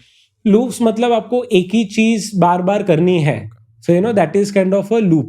So for example, like let's say, I mean, just to give you a simple example of do while loop, is that numerology mein, right? People sum the numbers, right? So like let's say you sum the numbers until you want to stop. So like let's say I take 97 as a number. Now I want to sum the number, which is 9 plus 7. Correct, 16. But then again, I want to sum it 1 plus 6, right? 7, right? So what I want to do is basically I want to sum the digits of the number until I get my one single number. So this is the concept of loop. इसमें functions आपको help नहीं कर पाएगी because you cannot tell Excel कि एक बार करना है, 2 बार करना है, 3 बार करना है. So the criteria to exit this loop is to exit the loop when the value is single digit. Right, so this is the concept of do while loop in Excel, for loop in Excel. So these are different loops which are there in programming languages as well. So VBA macros ka use case is more for putting those loops and for a lot of formatting issues also. Like let's say you want to make some formatting changes. So VBA macros usme bhi use hote hain. Now most of listeners, maybe they may not be from engineering background, so but still they want to use VBA macros. तो उनको क्या करना चाहिए? So like I'm sure you must which phone do you use? Like you use Android or iPhone 13 Pro Max. Okay, so like when you went to iPhone store, you might have got some apps, but उसके बाद भी आपने कुछ apps download किए होंगे, right? Yeah. So that is a concept also which happens in Excel world, which is the concept called as add-ins. तो VBA तो ये काफी engineering और technical चीज हो गई, and not every business user wants to learn that. So what we can do is we can go and fetch some add-ins. तो जैसे मैंने phone factory से उठाया, उसमें WhatsApp नहीं था, Instagram नहीं था, तो I installed those apps. So similarly, what I can do in Excel is that I can install some add-ins which will help me do some value adds to my existing Excel data sets. जैसे like even though message app होता है phone में, we still use WhatsApp. Similarly, there are a lot of different add-ins which we can use. So you can use VBA in that context. So there are some add-ins which I recommend. Again, unfortunately, it is not a sponsored recommendation, but there is an add-in called as ASAP Utilities in Excel. Okay. Right. So I've talked to this founder over LinkedIn also, like very nice person. So they developed this add-in called as ASAP Utilities. So a lot of things which are not possible, like, in traditional Excels, these are all covered, by these different add-ins. So you can try this. You can get a free subscription for 90 days. You can expand around. Then there is another add-in called as Extended Office. Right. So Extended Office is also an add-in in Excel. These add-ins are also like, a lot of things which cannot do in Excel. Like let's say you want to create a custom chart, जो traditional Excel में नहीं है. All those functionalities, they are added, in these different add-ins. So you can explore these add-ins. You can see kudos for Excel. So this is another add-in. So यहाँ पे a lot of functionalities are there. Like let's say you quickly reverse the data order horizontally. Like, so these are some functions which are not available in Excel, like unhide all ranges. Like a lot of people kind of hide columns, like, while working in Excel. So there is no one way where, you can quickly unhide all the rows and columns. So ये add-in है, ये आप add-in install करो, यहाँ पे unhide all ranges करो, your job will be done. So these are some functionalities which add-ins kind of give you. So all those things you can kind of, try to download these add-ins and use this. So maybe आप VBA सीखो मत, but you can always use VBA to in form of an add-in. And also another way you can use VBA is through ChatGPT. So like let's say अगर आपको कुछ चीज करनी है and you are not able to get the VBA code for it. So ChatGPT is fantastic for writing VBA codes. So you can just put any business use case, give it a prompt, and ChatGPT will give you a very nice VBA code. You can run it and your job would be done. So you can use a combination of ChatGPT and VBA also to do business solutions. Got it. And what about macros? Yeah, so again, a very good question. So VBA is a programming language and macro is the output of that programming language. So like let's say school में हम लोग ABCD सीखते थे, grammar सीखते थे, punctuation सीखते थे, right? So all that was part of the language we learned. But what is the output we get from that language? We either get an essay, we get an article, or we get a podcast.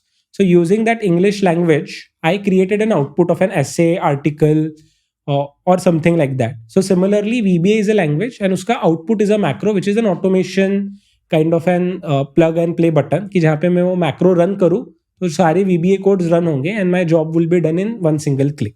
So VBA macros is the same thing. VBA is the programming language and macros is the output. So अगर आपको इसको simile के तरफ से समझना है तो ABCD, punctuation marks, English, it's a language.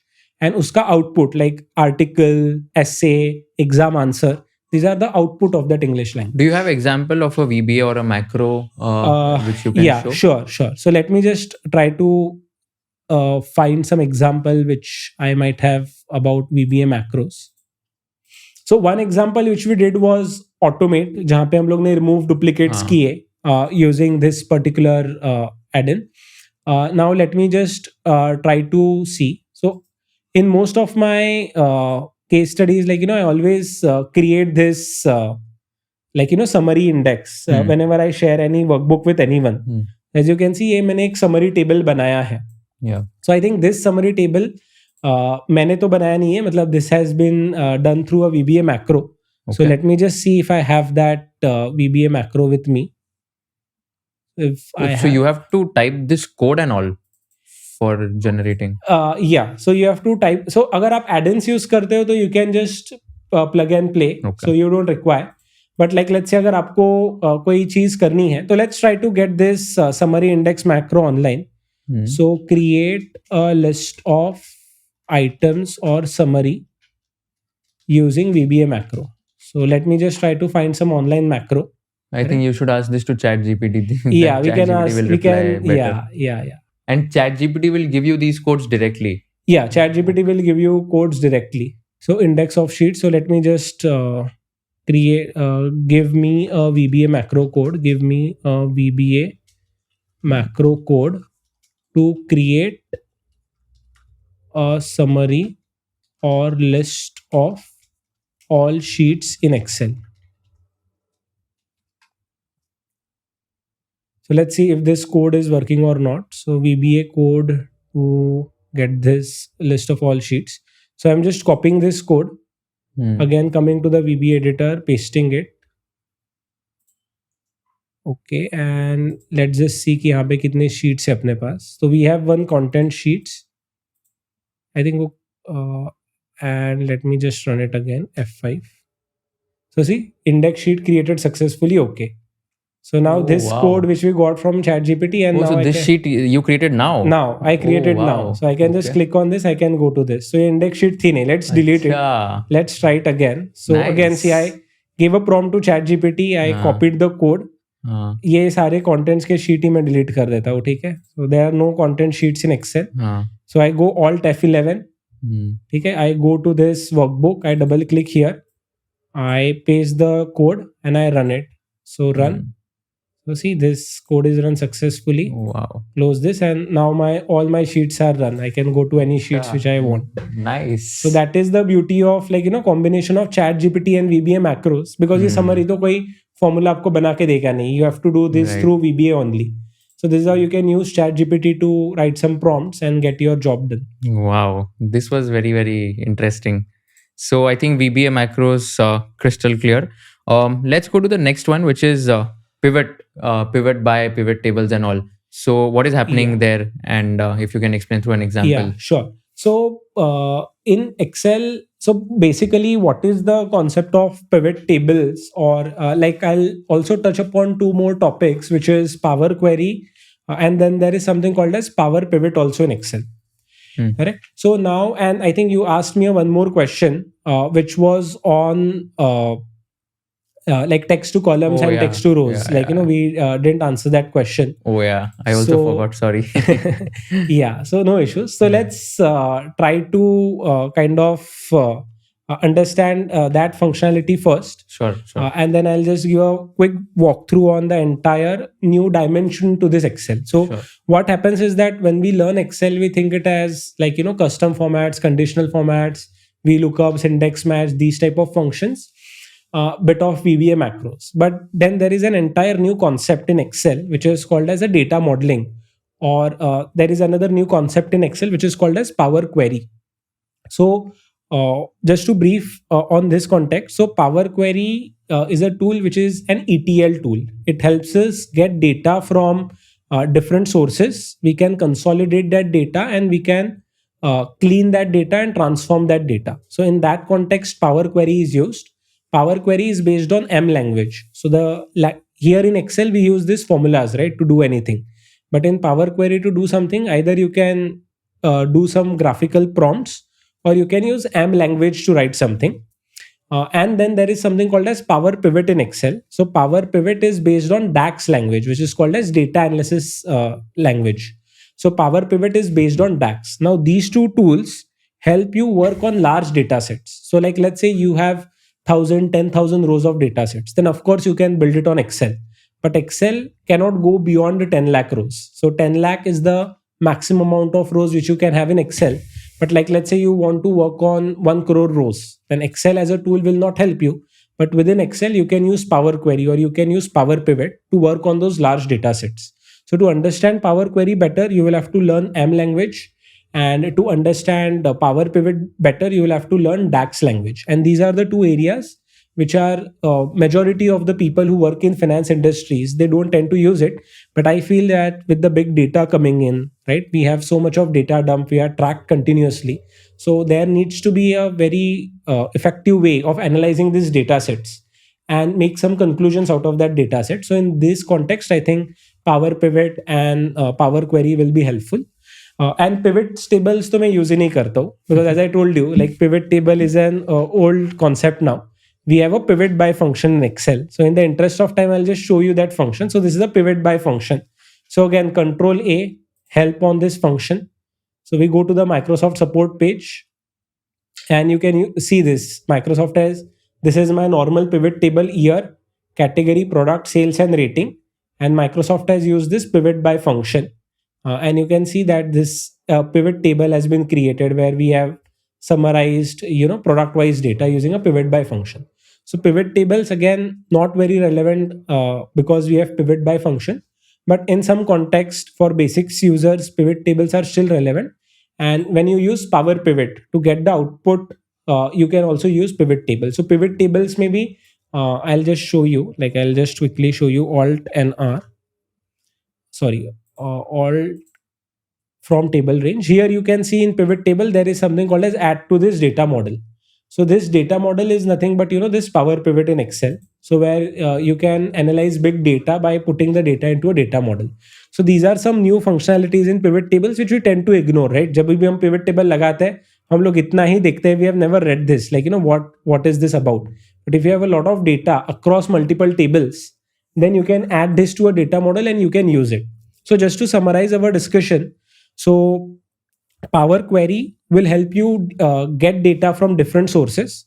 I'll quickly show you one example of Power Query. So let me just show you world population numbers. So let's go to this data set. I hope this data has some tables, or maybe let me just check Olympics data table rankings. So now this is the data which I have. So this is 2024 summary Olympics ka data, and these are the data tables which I want. Now I want these values within Excel. So what I can do is I can, one desi way is that ये आप copy paste कर लो, but again the problem is कि ये data update होगा तो आपको फिर से copy paste करना पड़ेगा. So let's try it using some new tools in Excel, which is called as Power Query.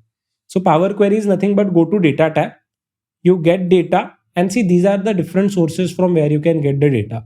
So अगर आपकी कंपनी में कोई सर्वर आप यूज करते हो, SQL server, so you can directly link it to Excel, you will get the data here. So let me just go to from other sources and from web, and I will put this value, which is the URL which I just copied. I'll click on OK. And now a Power Query window will open up, So it's slightly slower, but because we are connecting the data from the web, it's equivalent to what we call as web scraping. So even if the data is updated on that website, it will automatically get updated here. So see, these are the different tables which I can populate, right? So let's say I want to get this particular table. So I can say I want these and these two tables. I go to transform data. So this is the Power Query editor where I can edit this data set, right? Where maybe I don't want something, like let's say I don't want gold, silver, bronze total. Wow. I want in this particular fashion कि पहले total होना चाहिए. Let's say मुझे rank नहीं चाहिए. Like I can make some twists here, and then I can just see close and load to. And I can say close and load to like a new worksheet, and I click on OK. So it is extracting this data. Which version of Microsoft Excel is this, by the way? So I'm using Office 365. So now you can see this data, I have loaded it from the web. So if tomorrow Wikipedia changes anything, right? If there is some change in this data set, all I have to do is go and refresh here, and my data will automatically get refreshed. Okay. And this also you can put on an auto refresh. So if you want to truly automate something, you can go to Power Query options, and here you can go to connection properties, and you can set refresh every 60 minutes, 60 seconds. So this data will automatically get refreshed. So let's say you want to get some stock data into Microsoft Excel. So you can get that with the help of Power Query as a function. So, and if we go here, like let me just go to this Power Query which we have written. So queries and connections. So see, this is the query which we have written. So we can go and edit it. And I'll go to view and I'll go to advanced editor. So this is the code which that has been written in the background by Microsoft. Now and this is called as M language, right? This is M language. See, it starts with let, it ends with in, right? So these are some table reorder columns. So this is M language which Power Query is writing in the background. So either you can use this GUI interface of clicking few things, but of course GUI जो interface है उसके limitations होते हैं, सारी चीजें उसमें नहीं होगी. So in that context you should learn M language, and M language पे you can learn this and you can make some better computations out of it. So, and what is that valid 70%, empty 30% on the Power Query editor? Yeah, so I think that was just some error because I loaded 2 data sets. Okay. So I think that was about the table 1 जो यहाँ पे आया है. I think yeah. So see, it tells me कि यहाँ पे कुछ datas में issues है या blank cells है. Okay. So it is just giving me that hint. I have cleaned. But you require a lot of time to clean these data sets. So this entire functionality in Excel is called as Power Query. So these are few things which exists in like within the Microsoft universe, Power Query. So Power Query helps you to get data from different sources, and then there is a concept called as joins in Excel. So जैसे हम लोग XLookup है, VLookup है, but if you want to perform lookups on tables, right, then you can use the concept of joins. So there are left join, outer join. So if you want to analyze data across different tables, then you can use Power Query there also. So these are some use cases of Power Query, which is based on M language.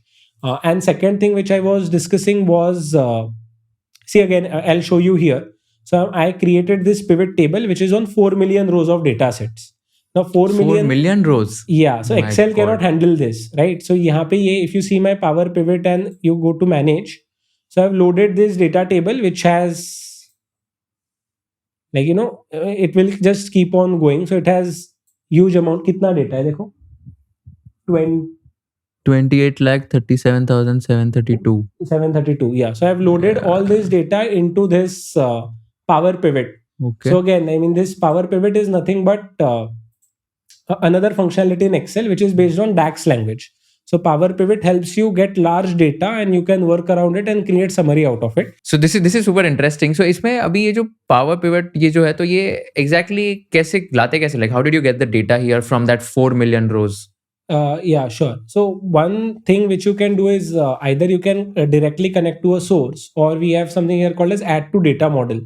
So if you want to add any existing Excel table which is there in your worksheets into the data model, then you can click on it and then you can name it and it will get added to your data model. Okay. And there are different ways also to pull the data, like from particular source also you can get. So if you go to Power Pivot and you can click on manage, then this again Power Pivot windows kinds of opens up, and then from other sources you can click and you can get the data from different servers, because of course 4 million to sheet mein bhi nahi hoga.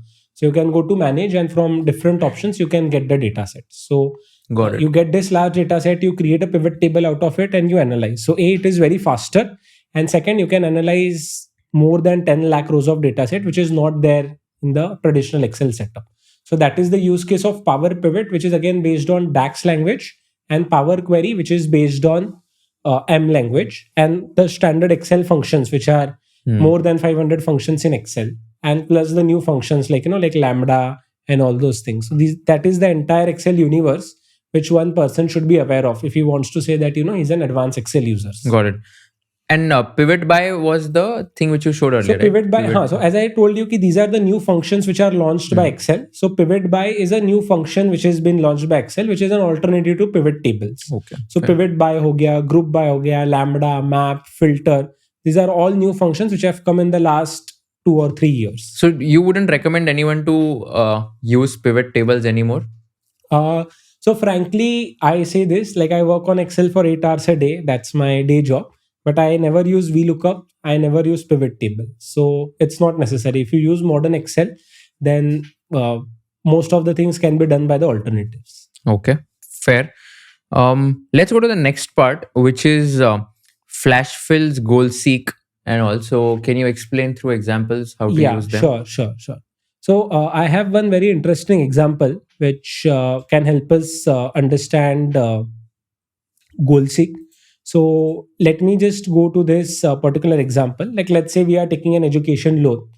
Luckily, most of the CA students don't have this burden. But whenever I go to any B school, and I did this when I had done case for ISB, so they had a 40 lakh kind of a loan.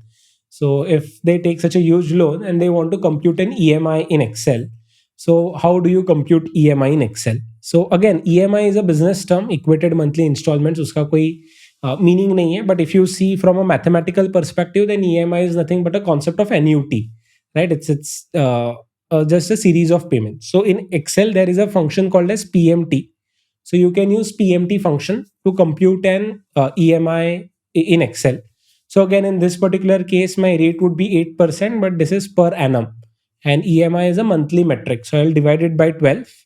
Then number of periods would be 60. My present value would be 4 lakhs, and I close the bracket. And you can see my EMI would be 81,000 if I take a 40 lakh loan at 8% for 60 years. Now, there is a concept in Excel which is called as what if analysis, right? Now, let's say you want to do something via goal seek. Now, let's say you come and say, Ki, I got a very good placement. Although the EMI comes to 81,000, I can pay more than 81,000. I want to pay 1 lakh as an EMI. So now you tell me, if I'm paying more than 80,000, which is the standard limit, then of course something has to be reduced. So my tenure will get reduced. So we can solve this question with the help of goal seek. So I'll just copy paste this data.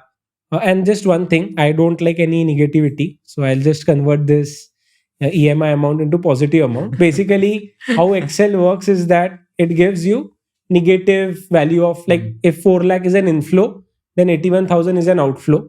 And if 4 lakhs is an outflow, like, it depends on which perspective you are seeing. If you're a banker, then initially it's an outflow for you. But if you are a loan taker, then it's an inflow for you initially because you get that amount. So I'll just make this as a minus PMT first. And then I'll copy paste this data amount. And let's try to understand how I can solve this with the help of goal seek. So I'll go to data. In the data tab, we have something called as what if analysis, and we have goal seek. So I'll click on goal seek. So I ask ki kiski setting lagani hai. So cell D8 ki lagani hai to a value 1 lakh. So I'll make the value 1,000, 10,000. I think is this 1 lakh? Yeah. यहाँ पे commas नहीं देते unfortunately, and by changing the tenure, right? Because we want to change the tenure. So I click on OK. So you can see now my revised tenure would be 46 months. So that is how goal seek help us, that if you pay an EMI of 1 lakh, then you don't have to pay for 60 months. You pay for like approximately 47 months. So 13 months you are kind of earlier debt free. So that is how you can use the concept of goal seek in Excel. Then second example which you are talking about was something around flash fill in Excel. Yeah. Right. So let me just come to this particular example, and I'll tell you a bit history also about flash fill in Excel.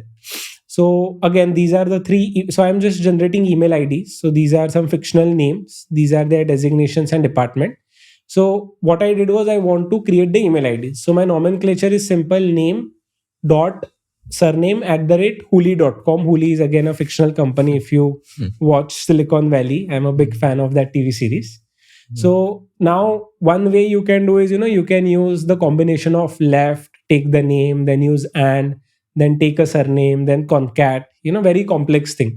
But if you don't want to get into a lot of complexities, you are just telling that I'll give Excel 3 examples. And why just Excel give me, the automated output. So you just give Excel 3 examples. So I've given Excel 3 examples. Then I go to data tab. And here there is something called as flash fill in Excel. So I click flash fill. The keyboard shortcut is Control E. So I press flash fill, and you can see I get all my email IDs populated. So that is also one interesting way where you can clean the data set using flash fill. So, or you can get the output using flash fill. Although I don't recommend flash fill a lot because it's kind of a cheat code. So if you start using flash fill, then you might stop thinking on formulas. But it's also a very quick way to get the data which we want in our shape and order. So again, Microsoft is again a US based company, but I'll just quickly give one interesting fact about this. So the inventor of flash fill is actually an Indian person. So let's go and check his LinkedIn profile. So he's Sumit Gulwani. And if we go on his profile, then you can see that he's a scientist at Microsoft and he's from IIT. So I don't remember which IIT. Let's see. So yeah, he's from IIT Kanpur. Then he did his PhD in computer science. And you can see on his profile, he has written invention of flash fill in Excel. Oh, wow. Right. We talked about Python in Excel, right? So there is one more person, KyRR Patel. So he's the person who is leading Python integration into Excel. So he's the Python integration. He's again an Indian person who is working off Microsoft and he's kind of focused on these projects. So these are the type of people we should be following. These are program managers from Microsoft and they are all available on LinkedIn. They constantly blog about these things. So, and as you can see, I've also interacted with these people. So these are the type of people we should be following so that we have the latest information from the most authentic source. Right. And just one question again, if you can go back to your Excel sheet. So I just saw whenever there was a negative term, the number used to become red. And whenever there is a positive term, the number used to become black. So how can one do this? This is again a very basic question, but how to do that? No, I think this is a very interesting question. And I'm working on Excel since last 2018. So I got to know this like a year back. Okay. So yeah, it's based on custom formatting. So let's say if I type some number, so -10 and 0. So I select this, I type Control+1 and then here I go to custom formatting and you can see I choose this particular format. Okay. So I'll just zoom in a bit or I don't think you'll be able to zoom in. So I'll just cut paste this out and I'll just show you. So this is the custom format code which we have written, right? So as you can see, this code has been separated by these 2 semicolons. So this is 1 semicolon and this is the second semicolon. So what exactly? Where is the second? Yeah, this is the first semicolon. So this is the data before first semicolon. This is the second. I will add one more semicolon. Okay. And let's say I'll add a dash here. So this is one code which we have written, correct? So I'll copy paste this. I'll select this data. I'll press Control+1 to go to this format cells dialog box. I will go to custom and I will paste this code here. Okay. So let me just remove the extra spaces just to avoid any confusion. See, now what has done is that if the value is 0, then it becomes a dash. And if it's a negative, then it becomes a -10. So this is a custom format code which we can use. And it's divided by 3 semicolon. Semicolon or colon, I don't know. I'm not that great at English grammar nomenclature. So the first part is for positive number. Second part is for negative number. And the third part is for a 0 value. And you can add fourth and you can add it for a text also. So these are the 4 variables in Excel. So you can see जब negative था तब मैंने यहाँ पे brackets में red लिखा. If you don't like red, maybe we can add blue also. So let's try if it works. So see, now it has become a blue color. Wow. So that is how you can change to different color sets of your choice. Okay, interesting. Cool. This was very, very interesting. Let's go to the next section. This is more finance oriented. Can you help us understand how to use Excel for, let's say, calculating the NPV, IRR, payback period? All the finance geeks would love to know this. Yeah, sure. So again, I think we discussed this before also on the podcast. Was that I saw a lot of mutual fund reports or these function reports, they mentioning XIRR as an output. But as you rightly mentioned, XIRR is a function name given by Microsoft. So Microsoft had tomorrow given it a name as PIRR also, right? I mean, so it's the concept of IRR only, but in a slightly different way. So let me just try to see an example and see if we can take NPV IRR. Yeah, so these are some very basic data which I have plotted. So let's say you want to compute IRR of this particular investment. So I think you invest minus 100 and you get 110.55. So IRR functions are very straightforward. So I just type IRR, I select the values, and I get IRR of about 7% for this particular investments. Now, one limitations of IRR as a function is that it's independent of dates, right? Now we are assuming that it's an annual cash flow, but it's not necessary that these cash flows are annual in nature. Like, what if I am getting this money not in December, but I am getting this money in June, right? So in December, then June is 06, and then I am again getting money in December 25. Now this IRR is not correct, right? So I can use the concept of XIRR. So if I use XIRR, then I have three options here. So first, these are values. Then second, I give it as a dates. So I give dates as an output, and I think 30th June करना पड़ेगा. This is 31st. So this is 30th June. So now you can see this is the correct IRR which I have computed. I'll use paste special to just paste the format.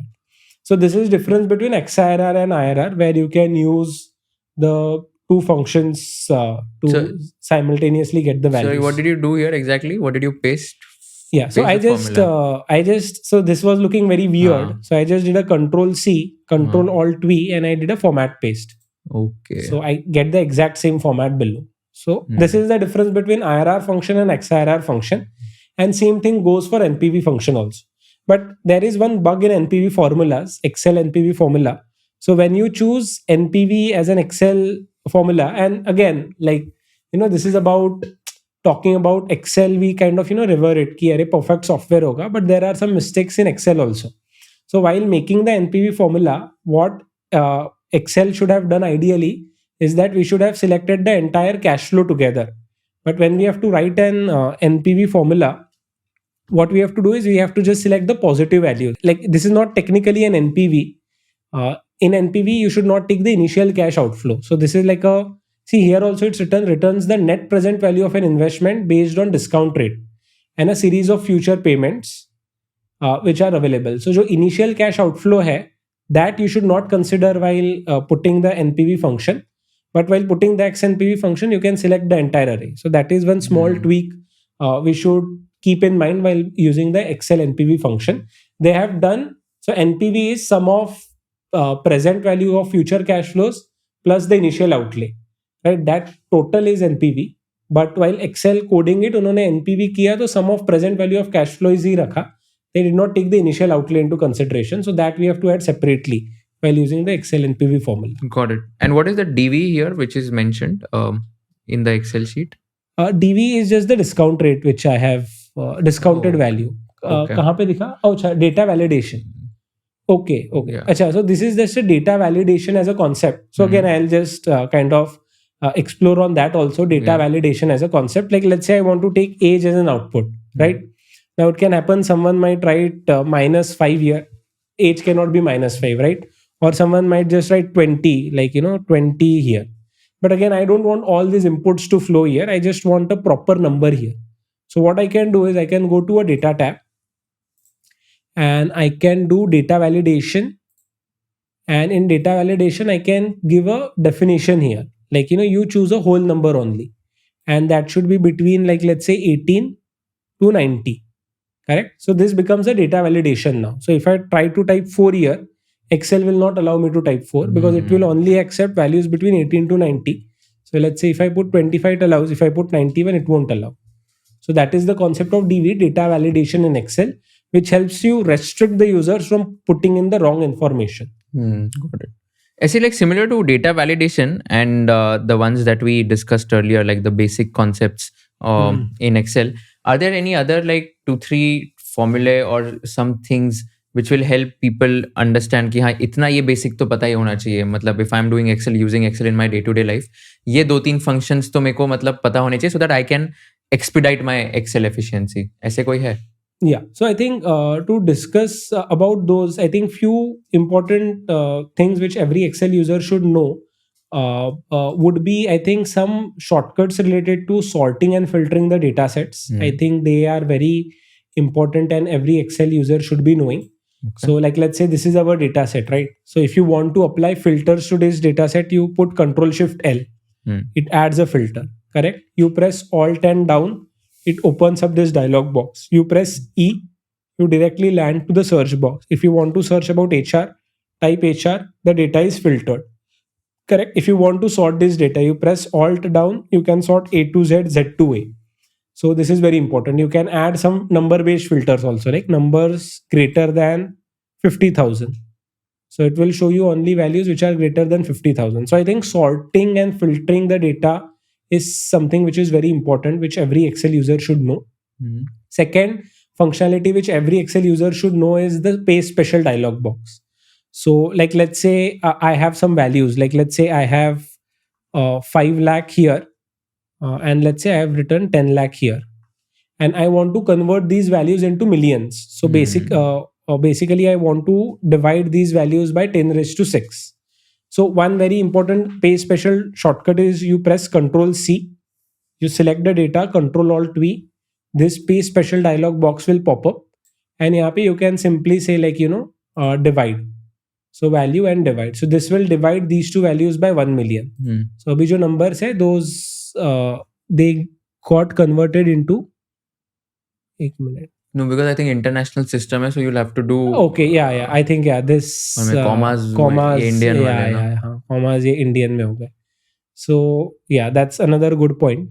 So that's how you do Control C, Control Alt V. You go to value and you divide. Now this value is also converted to a million. So I can expand the decimals here. So this is one important keyboard shortcut. Another thing which I've done here, you can see यहाँ पे मैंने quick access toolbar पे कुछ चीजें डाल रखी है, which I frequently use. So what you can do, like let's say you use conditional formatting ka duplicate values feature regularly. So you right click, you add it to quick access toolbar. Okay. So now if you want to find duplicates, right? So instead of going to conditional formatting, selecting, you can just select on the top, and you can see now the duplicate values are readily highlighted into datasets. So that is the advantage of quick access toolbar in Excel. Another feature which I recommend everyone should know is the go to special dialog box. So go to special dialog box mein these are some of the features kind of help you do your data in few single clicks. So like let's say आपको कोई चीजें format करनी है, right? So you have these two values 1, 2 and 3, and then you have total. And let's say your boss tells you ki whatever are the totals, you just format them in a specific format. So what you can do, you can select the data, press F5, go to special, and you can tell only select formulas. So Excel will only select the formulas values. So ये दो formula values select हो गए, you can say ki bold and red. So now you can quickly format them. So go to special is also very helpful hack, which kind of helps you quickly select, deselect few things. So that is one important function. And second, if you come from a financial modeling background, so उसमें क्या होता है, one thing is flowing from another sheet. So like let's say ये data set में यहाँ पे link कर देता हूँ, right? So I've linked this population cell to this. So if you want to go there, you can press Control and open bracket. So you go there, and if you want to come back, you can press F5 and enter. So you land back on the home page. So this is also a very important keyboard shortcut. Control open brackets, F5 enter. So you come back to your home page. So that is also a very important tip which one should be knowing. Got it. And what are some other shortcut keys in Microsoft Excel that will be very, very important, and people should know at least like these 15-20 shortcut keys so that they can also excel in their career? Yeah, so few keyboard shortcuts which we discussed, like sorting and filtering, are something which I use on a daily basis. So those are the two keyboard shortcuts which I use.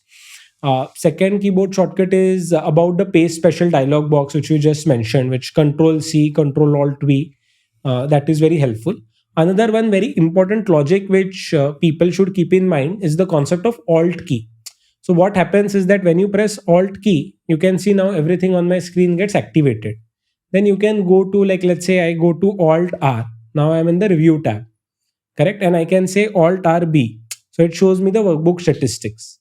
So one thing which user should keep in mind is that whenever I'm working on that, instead of using mouse and kind of clicking, I'll press Alt.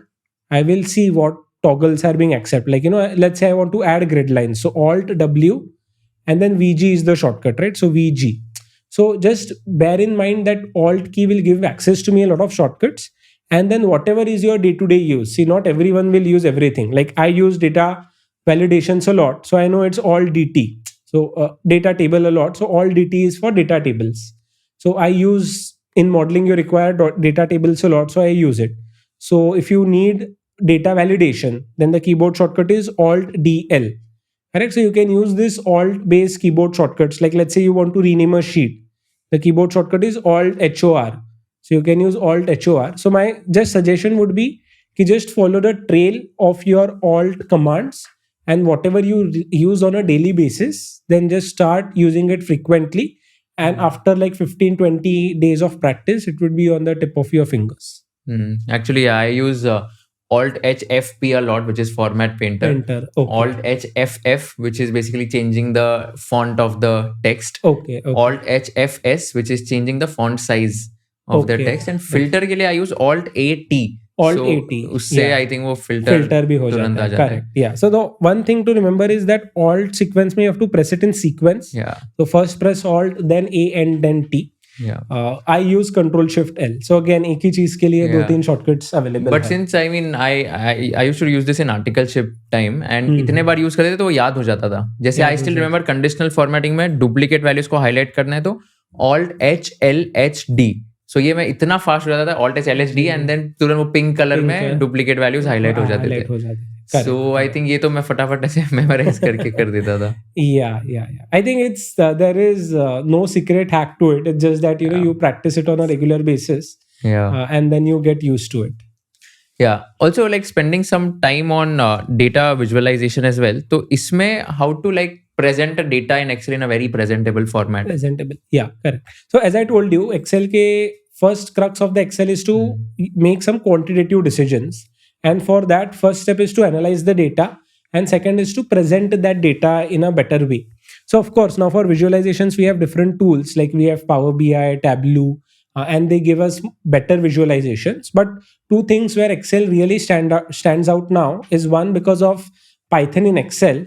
Now all the charts which you can make in Python, they are also available in Excel, right? So you can use the Python libraries like, there is, I think, Matploit. I don't recollect the library name. So you can use all those libraries from Python to make some custom visualizations which are not there in standard Excel.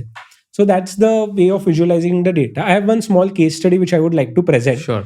So this is again period quarterly data. We have GDP INR in million, and this is percentage share in the world GDP. Now, many a times people say that I'll use a pivot chart for this, but pivot is not a good example here. Why? Because this is a calendarized data. It has a sequence. It has an order. Correct. So how do I make charts out of this data set? So you select the data, you go to insert. And again, if you use the latest version of Excel, then Excel is smart enough and it recommends you a chart. So this is a recommended chart, which is something directly coming from Excel itself, right? So Excel has also become a smart. So this is now a dual axis chart where on the bar graphs, I have the absolute values of GDP, and in the line, I have the percentages. So again, few things to keep in mind, like whenever you make any data. So I never make the chart on a raw data. So again, a good analyst will make the chart and go home, but I'll think how I can automate this chart making. So first I will convert the data set to an Excel table. So step one is Control T and convert the data set to a table. And there is one more keyboard shortcut, Control L, to convert the data set to a table. So any guesses? Why do you think there are two keyboard shortcuts for the same thing? Control T, Control L. Yeah. किसी keyboard में T खराब हो गया तो L use कर लेंगे. Yeah. I'm just kidding. Yeah. Don't judge me for that answer. Yeah. So I was also like, kind of very curious कि यार, दो क्यों keyboard shortcuts हो गए एक ही चीज के लिए, and this gave me a lot of sleepless nights because why there are two keyboard shortcuts. So I started asking my peer friends, and they were like, we also don't know कि ये क्यों है. Then I started asking senior people like, who are 40 plus, 50 plus, and they gave me an answer. They told me, Chinmay, that Excel table जो concept है ये 2007 and बाद में आया है. उसके पहले tables को वो लोग lists बोलते थे.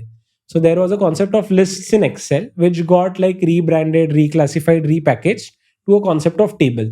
So therefore earlier lists था तो Control L and list को ही table में बना दिया. So they of course they maintain backward compatibility in Excel. So therefore there are two keyboard shortcuts. There is one more function in Excel which is called as DATEDIF, where I put the start date, I put the end date, and then I can tell कि कितने years का difference है.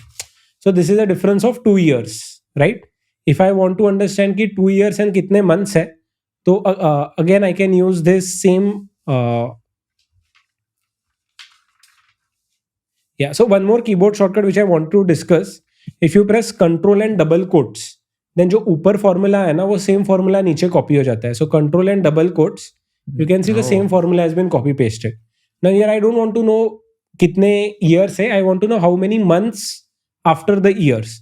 So like you know that the difference is 2 years 3 months. So this is a very old function. अभी तो year flag आ गया है. So this is not required. But DATEDIF भी एक function है Excel में which we don't know, but it's there only for the backward compatibility purpose. So we'll talk about the concept of date in Excel more. So let me just delete this and create the data visualization. So I create a table, Control T, select the data, OK. Then I will create a visualization, insert, and then I will add a recommended chart. So this is a dual axis chart which Excel has added. But if someone sends me this chart, then of course I wouldn't like this chart. So what I will do is for this particular chart, I'll go to plus. I will add data labels so that data labels are visible. I will add axis titles. So now I can type here, right? This is GDP INR million data. Then this is, percentage data. Then this is again which quarters, like, are these fiscal quarters, calendar quarters, right? Now this looks too clumsy. So I'll just select percentages and I'll remove them. So I'm keeping the data labels for the bars, but removing them. So this now charts kind of looks in a better way, well formatted, good chart. And maybe you can add some shape, fill, color to it, like based on your taste and colors. But your chart should have all these, complete elements. It should have both the axis, it should have labels, data labels, then it looks a complete chart. Now, what's the advantage of creating the data in a table format? Like let's say I add more data, abhi Q2 tak ka data hai. I add Q3 FY23. Let's say I add 10 million and I add 15%. So you can immediately see my chart has also been automated. यहाँ पे Q3 automatically आ गया है. Right? Let's do for Q4. I add Q4 FY23 and then I add 2 value and I add 1%. So see, immediately this charts get updated. So यहाँ पे Q3 का भी data आ गया, Q4 का भी data आ गया. So with the help of Excel tables, automatically the charts will get updated. You did not spend time automating the charts. So this is also one very important hack or trick in Excel, which is Excel tables, which people don't use, is that you can automatically update your workflow if you use the concept of Excel tables. And then you create charts out of it. And whenever you read charts, I would suggest that you try to think about the data, try to visualize the data. Is pivot chart what pie chart a good chart in this context? Is a time series data? So do I require a waterfall chart? So there are different types of visualizations which are available in Excel. So we can go to insert and explore this different. There are histograms also, right, which we learned in our school days. So all these charts can be used depending on what type of data sets do you have. Got it. And what was the thing that you said? Dating? Yeah, sure. Yeah. So this is one interesting concept, and I'll talk about date as a concept, as well as I'll talk about Google Sheets versus Excel also. So what happens is that these are the few things which every Excel user should know. So let's type 1st Jan 1900. Then let me type 30th Jan 1900 here. And let me type today's date. Keyboard shortcut is Control and semicolon. And then let me type some date of birth also, 2000. So now these are the dates which I have typed in Excel, right? So let me just copy paste it here. So again, now this is a small error. So I just have to increase the width. And what I do is I convert this into a number format. So I convert this into a number format. So now if you see here, it is a date. And when I just change here, it becomes a number. Like, what's happening? If I convert it back to a date, then it again becomes a date. So what is exactly happening here? So to understand this, we need to ये समझना चाहिए कि Excel में there is no concept of date. Date is nothing but a number. So Excel's computation engine starts on 1st Jan 1900. So therefore it is day one for Excel. And let's say if I take today's date, then that is those number of days which have been passed. So if I convert it to a number, so 45,731 days from that day. So if I do A minus B, so if I do this minus this plus 1, we will get the same number, which is 45,731. okay. So there is no concept of date in Excel. Date is nothing but just a number. So that is what we should be knowing in mind. And two very important keyboard shortcut: Control Shift 1 converts anything to a number format, and Control Shift 3 converts it into a DD triple M YY format. So these are some dating hacks we should know. Yeah. And second thing is that there are two more date functions also which we should be aware of. One is like a EO month function, and second is a EDate function. Correct. So again, like I've been talking about these things, is that actually the calendar which we follow is a Gregorian calendar, right? 1st Jan to 31st December 365. And just to go a bit out of the topic, is that Gregorian calendar is not a very good scientific, well-designed calendar. Actually, it's a Christian calendar given by a pope in 15th century. And July is named after Julius Caesar. Augustus is after his son. So some months have 31 days, some have 30 days. Then there is a leap year concept. February just have 28 days. So it's not a very well-designed and a good calendar. On the other hand, if you see our traditional Indian calendar, so it's a lunisolar calendar. We don't have a concept of leap year. We have a concept of Adhik Mas, because the cycle of moon is different, the cycle of sun is different. So to reconcile them, we have that Adhik Masa. We don't have the concept of leap year. So because of some limitations in Gregorian calendar, you cannot, simply do like 2 months ka notice hai, to add 60 days. That will not work, because jo check bhi likhte hai, 3 months. So there are some specific functions. So like if I do 17th August plus 60, it will give me a wrong answer, because we have to add 2 months. So I can use EDate function. So EDate would be 17th August and 2 months. Then it will give me answer as 17th October 23. So that is one EDate function which is very important. Like let's say you want to get end of the month, right? So there is a EO month function. So this is 25th December, and you want to know what is the end of the month. So you can just type 0. So it will give you end of the current month. And if you want to know, like, the next salary date would be first day, because Apple pays its salary on the first day. So it will be end of the month plus 1. And previous salary day karna hai. So what I can do EO month of the same date. Now instead of 1, I will write -1. So what would happen? I am in December. So previous month ka end kab hoga? To November hoga. Correct? And then I add +1. So these are two EO month and EDate functions which are there in Excel. So if you work a lot on dates, then you should be knowing this. Got it. So these are the things. Now, one strong limitation which I feel about Excel, as I told you, ki 1st Jan 1900 is the starting day for Excel. So agar 1st Jan 1900 ka pehle ka data hoga, so Excel cannot analyze that data. Oh, is it? So yeah, so that is a limitation of Excel. And then I thought about it, ki is this a true limitation? To some extent, I feel ki it's okay, because koi bhi business hoga to itna purana data to hoga nahi. So that is one limitation in Excel. So let's move to Google Sheets. Let's try to understand how Google Sheets is placed in this order. Just before that, what was that? Party date 1, party date 2, and postponed. Yeah, correct. Again, so now people ask, like, why date is stored as a number. So like, let's say we decide that on 15th March we will have a party, but some people say no, not on 15th March. Let's have it on 25th March. Correct. Now, just to build some consensus, we feel that let's take an average. So you can use an actual average function on dates. So if I take an average of this, then it will choose the middle day out of it. So the dates are stored as numbers. So therefore you can perform mathematical calculation. Okay. Let's say you want to postpone it by 2 days. So you add +2. So now it becomes 20th March. So just because dates are stored as numbers, you can perform average, plus minus calculations on the dates. Got it. And इसमें ये भी होता है ना, बहुत बार issue होते हैं जहाँ पर डेट के जो फॉर्मेट्स होते हैं वो भी चेंज करने होते हैं, एंड कभी-कभी बहुत टाइम होते भी नहीं है वो. So how to solve that? That's true. So now I'll come to that point. So now see, देखो ये आपको डेट लग रहा है, बट ये डेट नहीं है. So इसमें there is one function in Excel which is called as an is number function, which everybody should know. So देखो, अगर मैं इसको is number करता हूँ, तो Excel will give me true as an answer, because this is a date and date has to be a number. But if I do is number on this function, now I move from this to this, Excel will give me false as an answer, because Excel is not able to catch कि ये कौन से format में date है. So I have to tell Excel that this particular date is in which format. I think it is month, date and year format. Correct?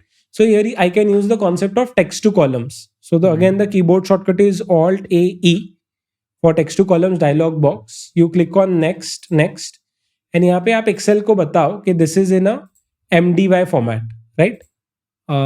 Sorry, MDY format, and click on finish. Now Excel has converted to a proper date, and देखो ये is number true हो गया. Okay. So that is how the format का issue हो जाता है, because US follows a different format, India follows different format. So text to columns comes to the rescue in that context. So text to columns में और क्या-क्या कर सकते हैं? वहाँ पे एक बार जाना Alt E में. Yeah. Like So text to columns will so it will help you split the data across different columns. That is one. And you can also convert the data का format. Like let's say एक number है, उसको text में convert करना है, या date के अलग-अलग formats है, तो you can convert the data into different formats. So that's the utility of text to columns as a feature also in Excel. Finally, we answered the text to column question. But yeah, you're showing something on Google Sheets. Google Sheets, yeah. So I mean, I've just taken an example. So we are in Maharashtra. So Shivaji Maharaj was one of the emperors or rulers, kings here.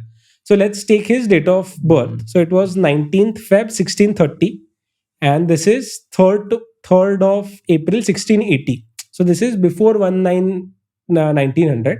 So let's see if I want to compute how many days he was there on the earth, right? So like what was his lifespan? So he was there for 18,306 days, and I can divide it by random 365 to get the years.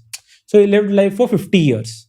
Now I could do this example in Google Sheets because Google Sheets does not have that limitation. But if I put the same data in Excel, let me just copy paste it here, and let me just do A minus B here. It will throw me a value error. Why it is throwing me a value error? Because ये number है ही नहीं. This is a text. So I cannot do Chinmay plus Kushal, right? Chinmay plus Kushal is meaningless. So therefore, this is also meaningless thing which we are doing. So although it appears to be a date, but it's not a date, right? So it's throwing a value error because we are trying to make some additions and deletions to the text input. So that is one good thing where Google Sheets stands out, is that it does not have any limitations of dates per se. So do you advise people to use Google Sheets over Microsoft Excel? Yeah. So I think in this context, what I've observed in the industry is that Microsoft charges its product at a very premium range. So a lot of startups, if you go to most of the startups, like one of my friends, she was working in Ola. So I understood that they work on Google Sheets. They don't use Excel.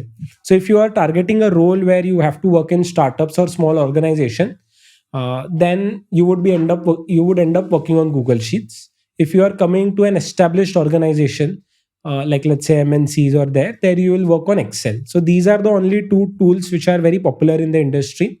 There is another tool which is VPS Office. It's a Chinese tool because China has its own tool for everything. So VPS Office is another spreadsheet tool.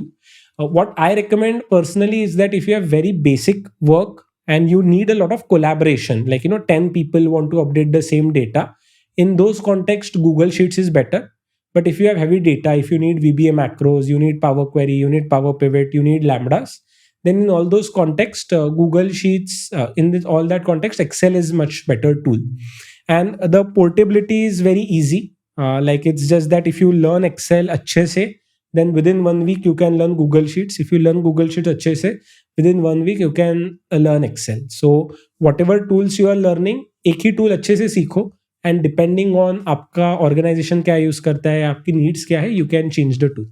Got it. And Google Sheets में और क्या ऐसे कोई advantages है? Because when I use Google Sheets, उसमें मैं shortcut keys use ही नहीं कर सकता हूँ. Yeah, वो सबसे बड़ा drawback होता है मेरे लिए. Yeah. So how like what is like an advantage for me? Why should I use Google Sheets? Google Sheets. So as I told you, it helps you a lot in terms of integration. If 10, 12 people want to work on the same file, then Google Sheets work really well. And it's like, just a competition between Pepsi and Coke, like, between Google Sheets and Excel. So any new feature which Google Sheets launches, immediately Excel comes up with, in 1 or 2 months. So there are very small, minute differences between the two. So there are 2 very interesting videos by Leila Gharani on her YouTube channel. So you can watch those videos where she has done a comparison between the Google Sheets versus Excel. And I think if you want to follow someone in Google Sheets industry, I think I'm not getting his name right. Sheets. Yeah, so Ben Collins. So Ben Collins is one of the creators who specializes in Google Sheets. So you can refer to his content if you are someone who wants to follow into more Google Sheets. And if you want to learn about, like, let's say, Excel a lot, right? So there are some YouTube channels which can help you learn through Excel also. So I'll just give you some quick recommendation also. So I'm Sure. going to my YouTube.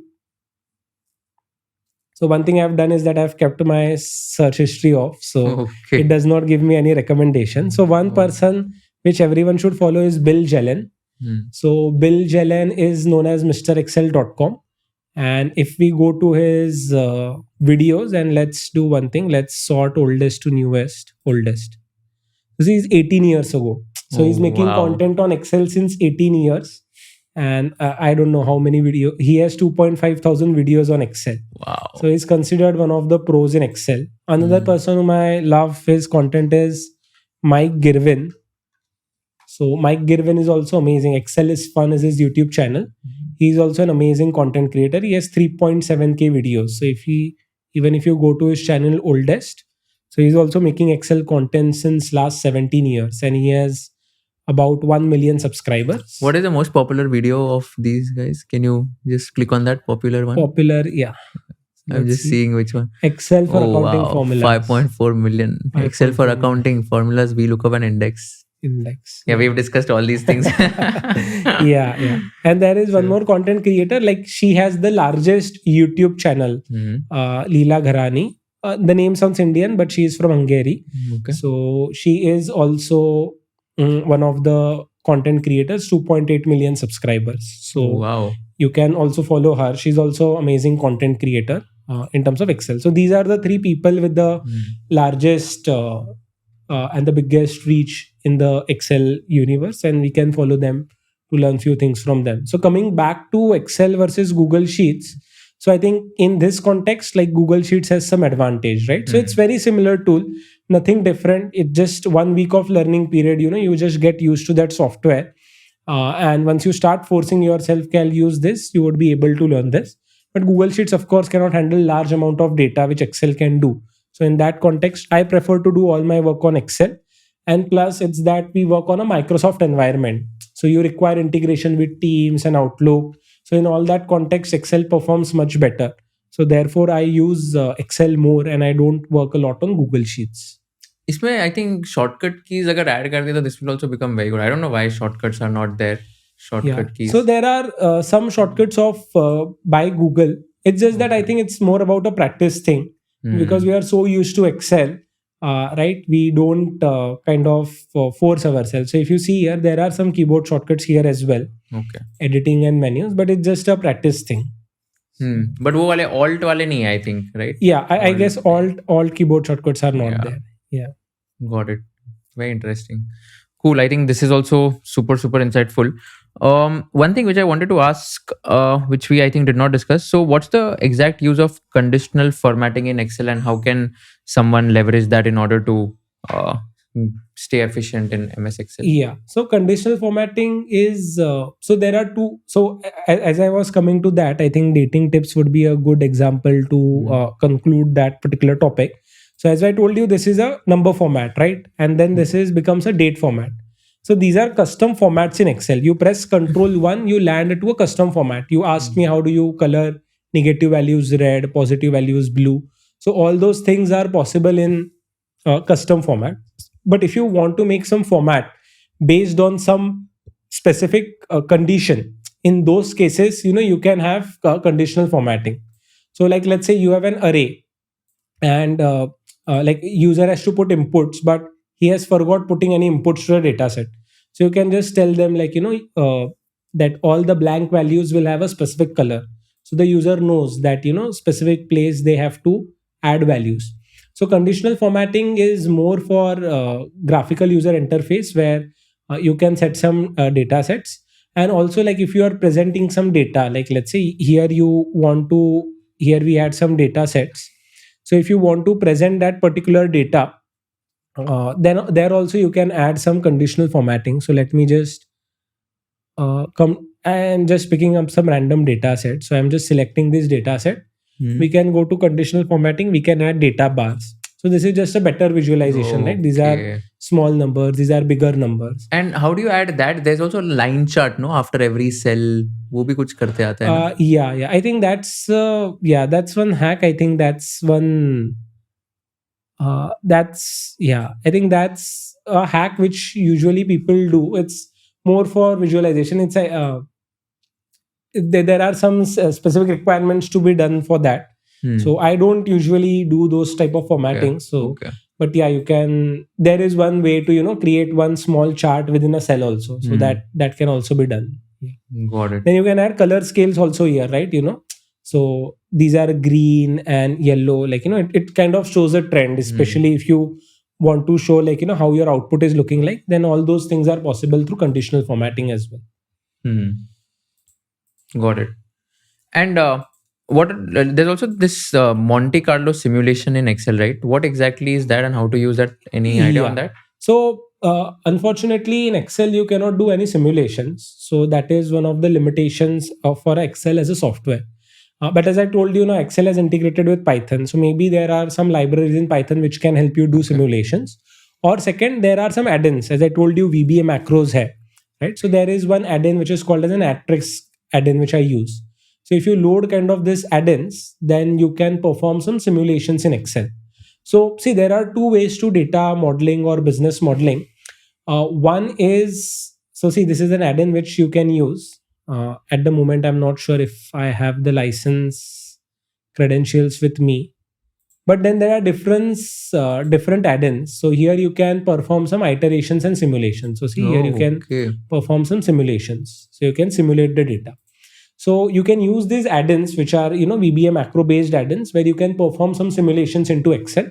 But of course, these are paid add-ins, and they will charge you a bomb to get kind of this data. So I was talking about the modeling. How do you model something?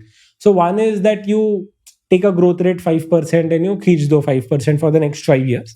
But another way of modeling is probabilistic based modeling, where you see whether it's what type of distribution is it. We learned normal distribution, Poisson distribution in our school days.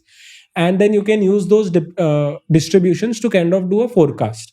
Regression analysis forecast we do. So those type of things can also be done in Excel. For that, you require some specialized add-ins, and trust me, they come with lakhs of rupees as their subscriptions. Okay, got it.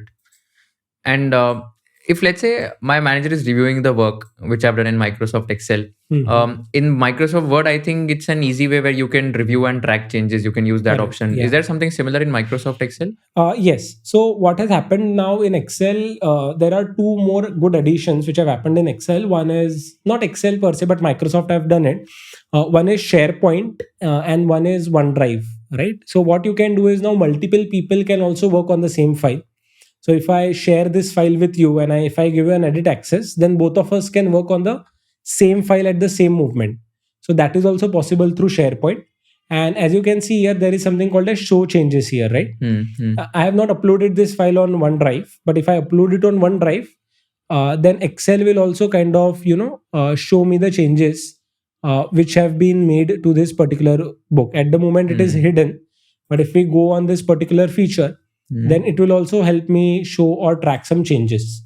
So you can use this show changes feature. And there are also, again, a lot of add-ins here. So I work for a Big Four in a financial modeling role. So we have some specialized softwares where we do a comparison between version 1 and version 2 of the workbook, and we get the differences. So through VBA macros or through this show changes, you can quickly see you have that track changes kind of a record for Excel. Got it. But that is again a small limitation of Excel because it's such a large spreadsheet you are working on.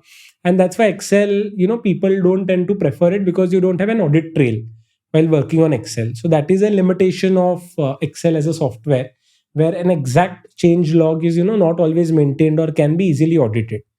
So that is one limitation of Excel as a software, that audit trail is missing. Got it.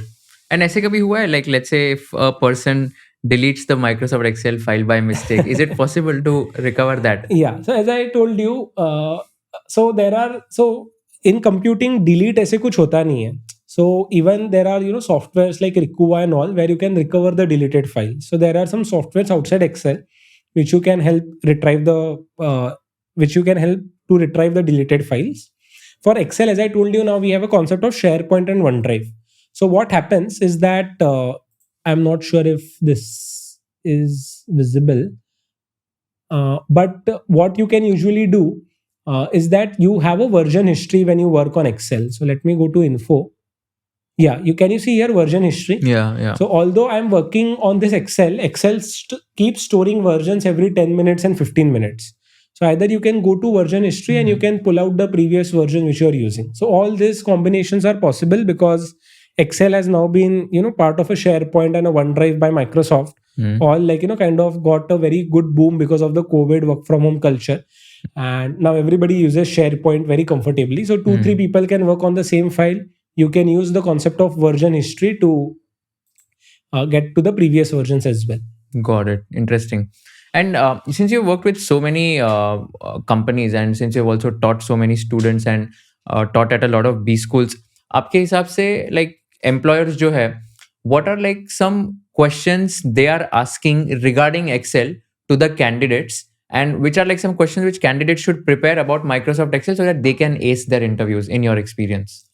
Yeah, sure. So I think whoever watches our entire podcast for today, that particular person would be in a very good position to kind of understand what all is needed. I mean, to summarize, if you want to be good with Excel and you're looking for some jobs where a lot of number crunching and data analysis is required, then I would suggest that you understand basic text to columns. That is important feature. Then you go for basic functions like VLookup, XLookup functions, SUMIFs, COUNTIFs. They are very heavily used.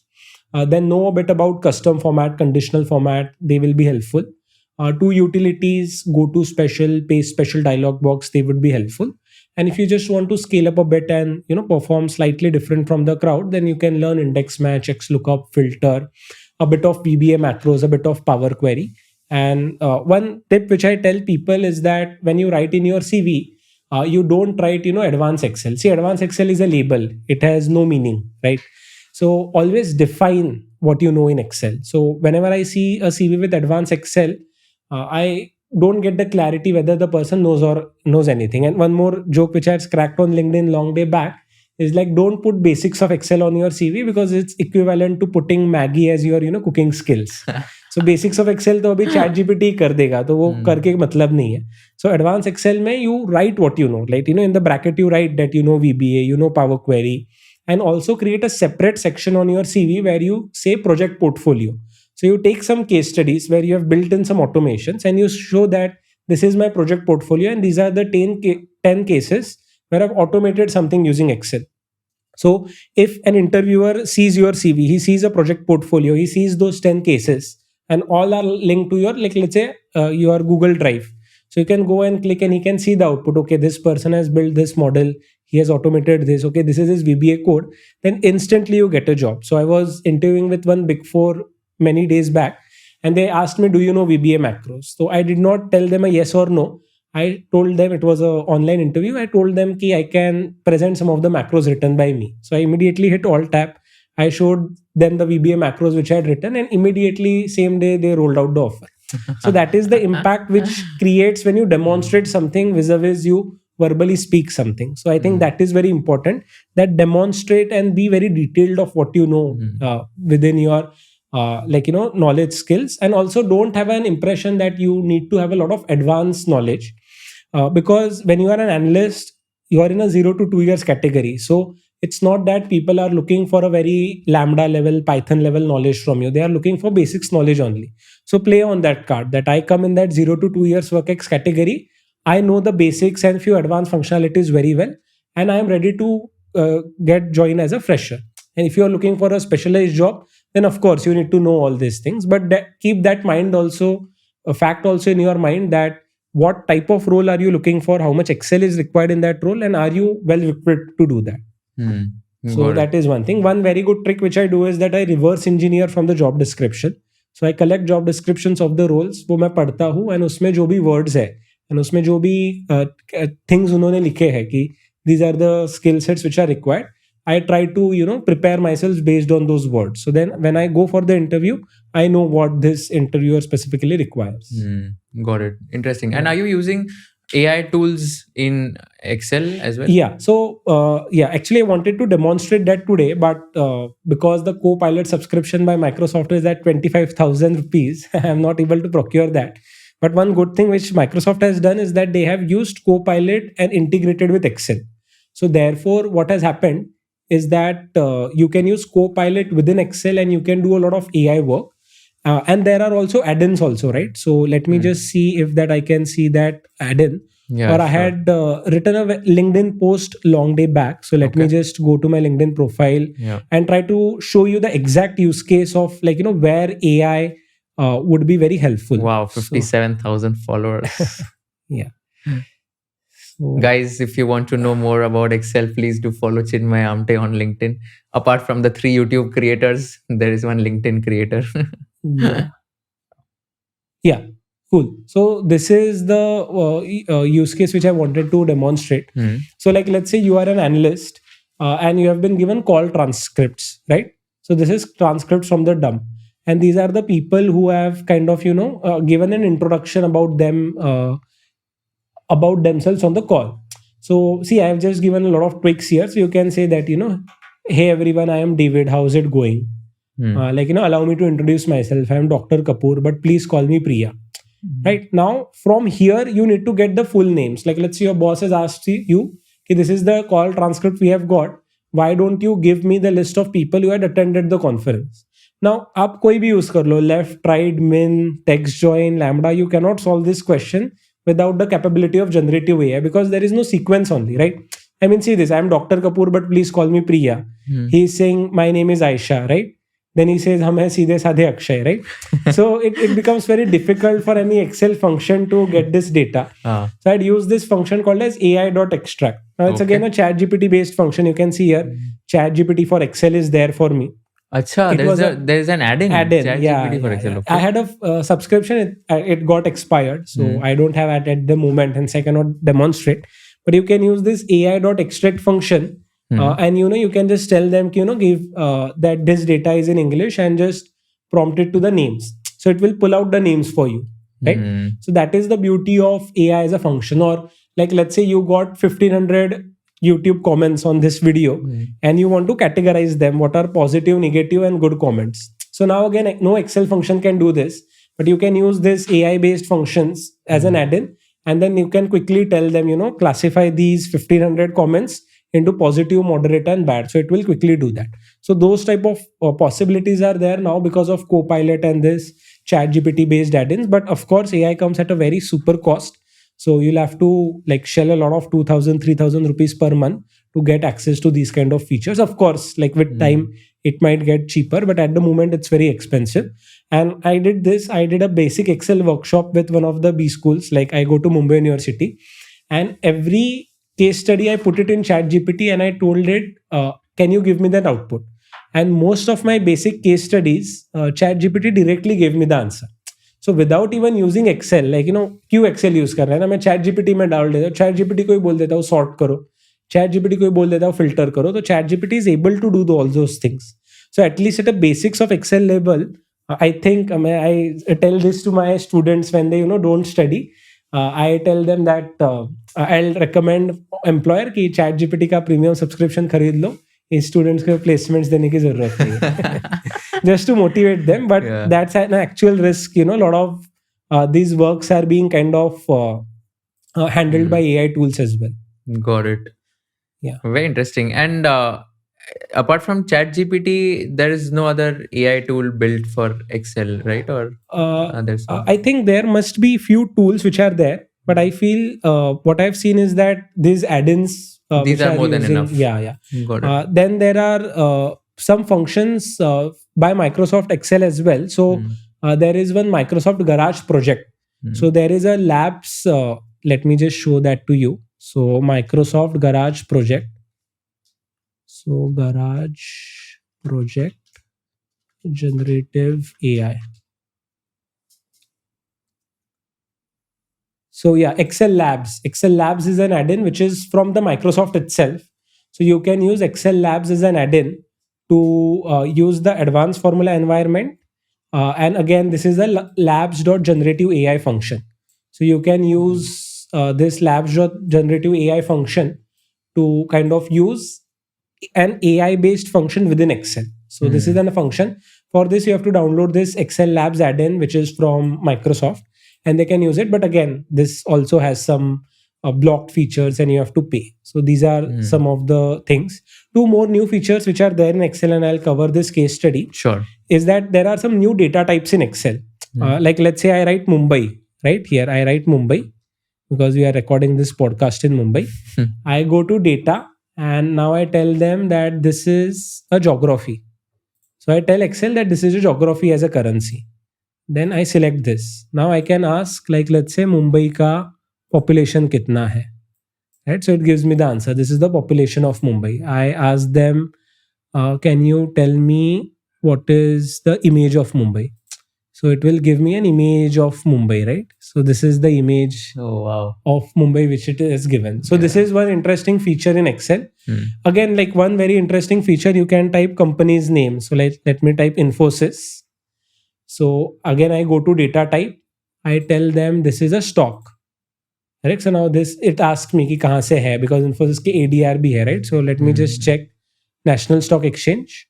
And I tell them plus, and I tell them ki 52-week high. So it gives me 52-week high. Okay. Then I ask them, give me description of the company. So it gives me description also of the company, that Infosys is an India-based company which provides digital, all these things. So these all things are possible now, to get data. Microsoft has a tie-up with Refinitiv, and it pulls data from the Refinitiv. There is one more function in Excel which is called as stock history. So any stock which you have invested or recommend to can't. Achha.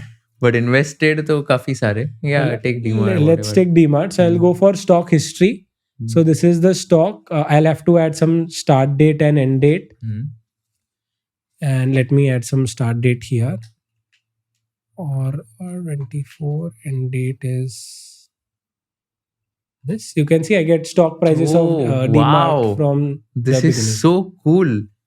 I remember my days when I used to extract data like this from Bloomberg Terminal, where Excel had some add-in was there of Bloomberg Terminal, and I used to get all these prices. Can we also get, let's say, some metrics like price earnings ratio or revenues and all? I think that'll be tricky, no? Yeah, so you get this, but I think if I convert this to a stock data type, so as we were saying for Infosys, so I can go to data, I can convert this to a stocks and NSE, and then I can click plus here and I can say, let's say PE ratio. So it is able to pitch PE also, which is 23.63. Got it. So, but will it be able to give me P ratio on all the dates or for the last 5 years? Something. Yeah, I don't think that's a possibility. Okay. So again, for that, if you want to work around that in Excel, you can use like the Power Query, which I told you, to get data from web. So you can web scrape using, you can connect to NSE, BSE, get the data. And these are some small quick workarounds where you can get some quick instant data if you want to know. So these are some new data types in Excel. So traditionally Excel had 2 data types or 3 data types: text, numbers, and true or false. But now stocks, currencies, and geographies, these are some new data types which are there in Excel. Got it. Interesting. Super fascinating. I think we've learned a lot. Is there anything or any feature which you think we missed out and that would be of help to our audience, our viewers? I know there are like thousands of features in Excel, but anything else which you think we missed out? Yeah. So, I mean, I would just like to give a better context to the people on, how broad the Excel universe is. So there is one function in Excel which is called as a sequence function, right? So we put serial numbers in Excel, right? So sequence is nothing but, let's say mujhe serial numbers dalne 1 to 10. So I put sequence 1 to 10, right? This is serial numbers. Like, let's say if you want to give it some order, like, let's say you have some steps that, add by 2, like, so just a minute. Yeah. So you want to give a simple sequence that start with 2 and keep a step of 3. So it will give you 2, 3, 5, 8, 11, right? Okay. Seems a very basic function, right? Sequence 1 to 10, row numbers dalne hai, columns dalne hai, right? So kuch nahi dala to sequence of 10 and you will get 10 values. Oh wow, I Right? didn't know this. Yeah, so this is a new function. Okay. But now let me tell you how nerdy or how detailed people are. So you type sequence, right? Sequence and many porat. So this person is from Israel. I have interacted with him over LinkedIn, and he has written a book like mastering sequence function. And this is just, let's see the size of this book. So this is a 246 page book on just one function in Excel. So there are a lot of things, a lot of variations we can do with sequence functions. So just to show you one utility which I was just making before we started with our podcast.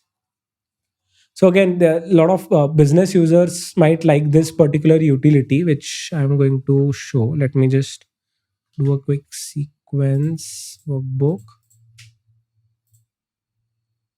I think it's in other book. Yeah, good. So now see, this is my year data. So I was actually working with a very senior finance director. She was a chartered accountant, 15, 20 years of work experience. And she had got this data, which was an yearly forecast, right? 2024 to 2028, and these are numbers. But the model needed monthly outputs. So what she was doing, that she was converting 100 by 12. Yeah, then manually dragging the formulas for 12 times, right? Then she did was I think I had to freeze it, so I miss freezing that. So this was the approach she was following, that manually, then ye first year ho gaya, then second year, right? Then this was the second year, again F4 divided by 12, and then again drag it for the next 12 years. मैं भी ऐसे ही करता था. Yeah, so this is how you can kind of solve this particular problem. But then I realized we can automate this particular stuff. So I just use a simple sequence formula and a 2-row formula. So 2-row is also a new formula in Excel. So 2-row and sequence, these are the two new formulas which I did. 2-row matlab? So 2-row function, it converts all the data sets into a row. So like let's say I have A, B and C and D, E and F. So I want to convert all this data into one single row. So I will convert this data into one single row. So it will make all single row in sim. Okay. This is different from transpose. Transpose will convert this data into this particular format. So transpose is different, 2-row is different. So I've used a combination of 2-row and sequence to solve this particular data, right? So these are some small use cases where you can build in, right? So this is such a simple use case. You can put it on your CV. क्या किया है, कैसे किया है, बताना. Yeah, sure. So I'll just start with basics. So this is a sequence function which I'm going to use. So again, as I told you, sequence is a basic function. So why 12? So it will give me 12 rows. 12 months. Okay. 12 months है इसलिए 12 rows. Then I have 5 years का forecast. So I can choose 5 year. So 5. You start with 12 and give me 0. So it will just give me this simple range of 12, 12, 12, 12, 12. So I've just created an array. Again, coming back to that matrices logic and array. So I've done nothing, but I've just created 12 rows ka data and 5 columns, and har jagah pe give me 12 as the answer and keep step as a 0 because I just want 12 to repeat. So I've got this data set. That is the first thing which I have done. Then what I have done is that I have divided this with this particular topic. So what I did was I divided this array by this array. So I got all the values which I needed, right? So these are 12 values of 8. Like this is 100 divided by 12, which is 8.33, 150 divided by 12. Okay. And then I just use my 2-row function to convert the data into one single row. Crazy. Very interesting. So instead of manually doing and dragging it, you can use the concept of arrays to do this particular problem. I would like to demonstrate one more real life case study. So one good thing is that I create a lot of content on LinkedIn. So a lot of people reach out to me with doubts. So this case study, one of my friends, he was working in one of the big fours. So he came to me with this business doubt. He said ki we are doing a diligence for a courier company. And we have got this data कि मुंबई से जो भी courier निकलता है उसका turnover, मतलब these are fictional numbers of course, ये 100 है, and जो वडोदरा से मुंबई का ट्रैफिक है उसका turnover is 40. So now they want to find which are the 3 busiest routes, correct? So but they want to find busiest route on a consolidated basis, not on a standalone basis. So see, if I want to find it on a standalone basis, I will put a Control-Shift-L filter and I will sort largest to smallest. But this is not what is expected. They want to see on a consolidated basis. मतलब Mumbai to Vadodara का 100 है and Vadodara to Mumbai का 40 है, तो वो दोनों add करो and then tell me which are the top 3 routes, right. So again like doing first principles thinking and to define Excel को हम लोग ये कैसे बता करेंगे, right. We did one program also with केकर, we had shown this as a take home case study challenge. So how you can solve, such cases using some combinations of whatever functions we have learned so far. So basically what I have to tell Excel is that, see, Mumbai and Vadodara, I can say this as AB and Vadodara and Mumbai as BA, right? It's the same thing, right? When I concatenate Mumbai and Vadodara and Mumbai, just AB and BA. So I need to tell Excel that AB and BA same hai, right? How I can do that? So one approach which I had done, I had done earlier, was I'd assigned a prime number to each city and then I did a product, because the product of prime numbers is unique. So that was one approach which I had used to solve this case study. But of late, I was working with ChatGPT and I asked ChatGPT to solve this particular case study. So ChatGPT gave me a very interesting answer. So it helped. I used sort function in Excel. So we are talking about sort functionality where we sort the data. But there is a sort function also in Excel which can help us solve this particular problem. So how I will solve this particular case study, and this is a real life case study where a person will come and ask this question to you, then how you manipulate the data to give him that answer, right? Either you do it manually or you use some smart way around. So what I'll do, I'll use sort function. So I'll sort this array and this data is in column. So I'll just put it as true, correct? So I'm just sorting. So Mumbai to Vadodara will become Mumbai to Vadodara and I'm just sorting the data. See, यहाँ पे भी what has happened now, this Vadodara to Mumbai has also become Mumbai to Vadodara because I have used the sort function. So जो मेरा problem था कि A, B and BA same है, वो Excel को कैसे बताऊँ? So I used a sort functionality. And then we also did a text join functionality, right? So I will use a text join. So text join, I'll use delimiter as an ampersand.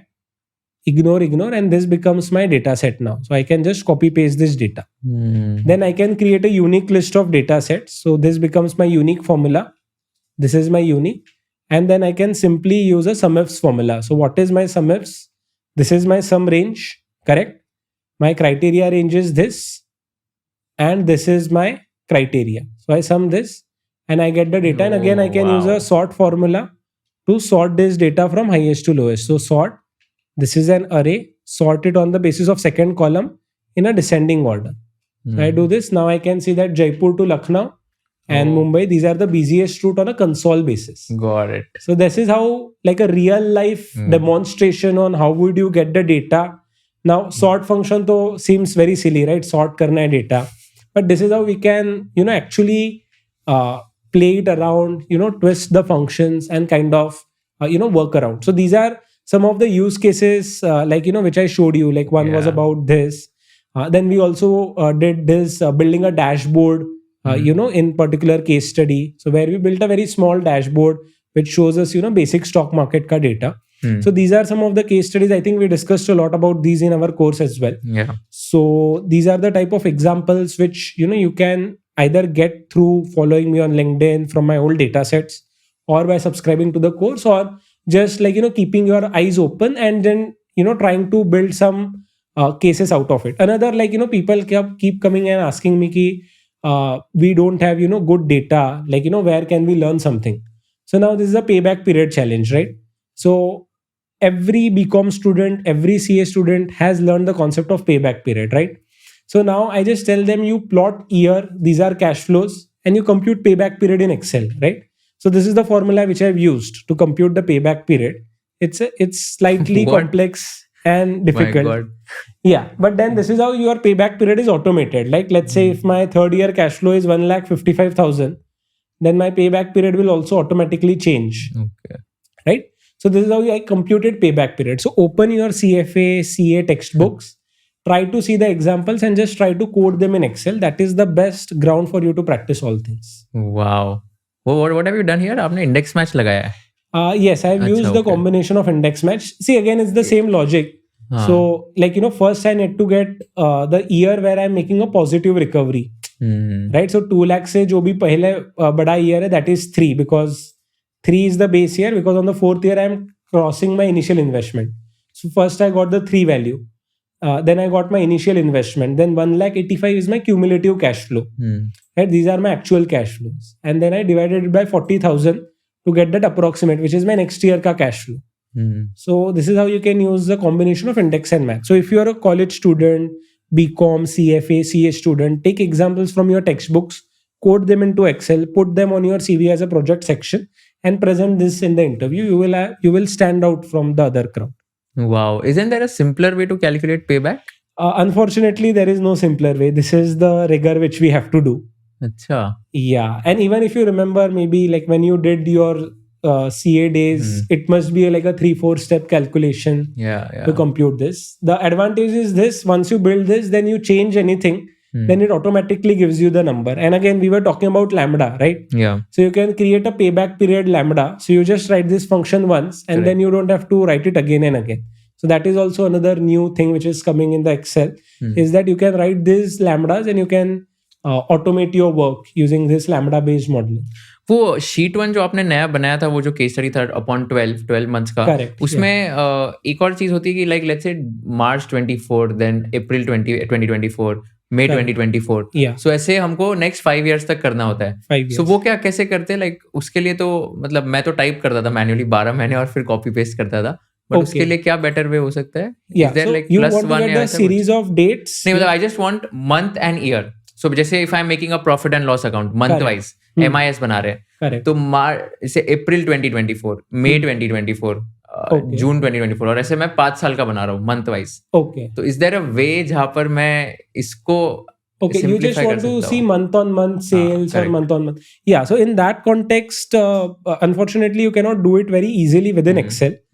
But as I told you, there is a power pivot in Excel, right? So power pivot has some predefined functions where you can compare current year quarter to previous year quarter. Those type of functionalities. So they are there in the power pivot. So there you have to write a DAX code. So by doing this, you can do those type of calculations. And you can use the standard pivot tables as a function, and then you'll have to slice and dice the data. Got it. So it's a long steps to do. And वो जो commas का था, again a basic question. So 100,000 and 1 lakh. So commas Excel में how to make it Indian or international? Yeah. I think again a great question. So I'll do 10⁶, and I'll do Control-Shift-1. So now this is in Indian format. So Excel का कोई खुद role नहीं है whether it's an Indian format or a US format. Excel picks it up from your control panel system. So you go to your control panel, you change there आपका keyboard layout, and then it will automatically flow into Excel. So Excel as its own does not have any identity. It picks up based on your Windows logic. And let's say one more silly question. 100, 000 मैंने लिखा है, comma मैंने type किया है, okay? कभी ऐसे Excel को समझेगा कि ओके ये तो टाइप्ड वाला कॉमा है, और कभी ऐसे लगेगा कि ओके तो नंबर वाला कॉमा है. So मतलब समझे क्वेश्चन आप? No, I think I got your question. So it's a good question. So you're just telling this to make me feel good. No. So I think now here what I've done is that I have typed this comma at a meaningless place. So now Excel will consider this as a text. So as I discussed the isNumber function. So is number, Excel is showing it as a false because it's not able to recognize a number. But moment I type 10,000, Excel understands कि okay, it's trying to type 10,000. So based on your Windows settings, it has a predefined intelligence for million, billions, or lakhs and crores. And the way you type, it tries to automatically pick it up. If not, then it will throw an error as is number as false. Because कभी-कभी क्या होता है कि data set import करते हैं ना, तो उसमें कुछ नंबर्स के बीच में कॉमा होता है, कुछ इंटरनेशनल होते हैं, कुछ इंडियन होते हैं. So if I want to like just have one format of that number, then it becomes difficult. Yeah. So I think again, genuinely a good question, and I was asked this by someone. So इसमें number value का function है, and इसमें भी बहुत पंगे है. Because if you go to European countries, वहाँ पे उनका लॉजिक अलग चलता है. I think they use full stop as a separator. तो वहाँ पे लॉजिक ही अलग है. So they don't use comma, they use full stop. So these are all problems are there. Again, going back to history, like they want some wanted, earlier it was used commas, so some countries felt that why we should follow that convention, we'll use full stop. So some countries actually use that as a convention. So you can use Excel's number value function to kind of standardize the data. So that will help you. Okay, तो क्या होता है इसका number value डाला तो क्या है? So you can, again, let's go to number value, go to help on this function. So we can read about this. So it asks you whether, like, the character used to, such as 1,000 numbers and 100 is a million. Okay. And based on that logic, then you can standardize your numbers. Yeah. You mentioned one book on that sequence wala thing. Are there any other books for anyone who wants to become an expert in MS Excel which you recommend? Yeah, so I think this is a good book. For Power Query, I recently came across one book. If you want to learn Power Query, then again, it is written by Indian only. So his name is Chandip Chabra. He has written a book on Power Query. So it's available on his website. Okay. So this is a very good book where you can refer to learn Power Query if you want to learn Power Query. In terms of Excel books, I think there are some books by Excel for Dummies. That is also a very good category which you can read, Excel for Dummies. So these are also some good books which have been written since many years, like this Dummies category. So these are also good books which you can refer. And as I told you, the best book for you to read is the support page of Microsoft. So go to the support page of Microsoft, try to read as much as you can. That is the most, I can say, Bible or Bhagavad Gita for Excel users, like the most authentic source. Got it. Perfect. And last question from my side. Since you've taught 10,000 plus students, what is one weirdest doubt that a student has asked you in your training? Yeah. So there would be a lot, I'm sure. But any weirdest doubt or any crazy doubt that you remember and you're like, wow, yaar, kya pooch liya hai? So I'll tell you, it took me 20 minutes to investigate this doubt. Okay. So I was telling people that, let's say this was the exact case study where I was teaching that. So, and this is why, sometimes the face-to-face trainings are super helpful and beneficial. So here I just tell them we have to count how many people are there from Mumbai, right? So instead of writing double quotes, he had written single quotes twice. And, Excel was not allowing it to give the answer. And I was shocked here, the formula seems right. What mistake he might have done.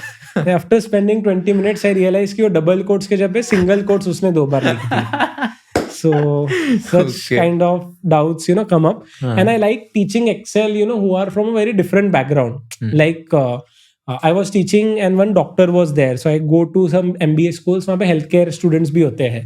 So I taught them text to columns. Then she was like, why there is text to columns? Why there is not text to rows? And that was a very good thing because Power Query has come up with a new feature where you can do text to rows also. So some people who have a completely different mindset, they come up with very interesting doubts and queries. So I think that kind of always helps to have a completely different perspective. I work as a consultant in Big Four.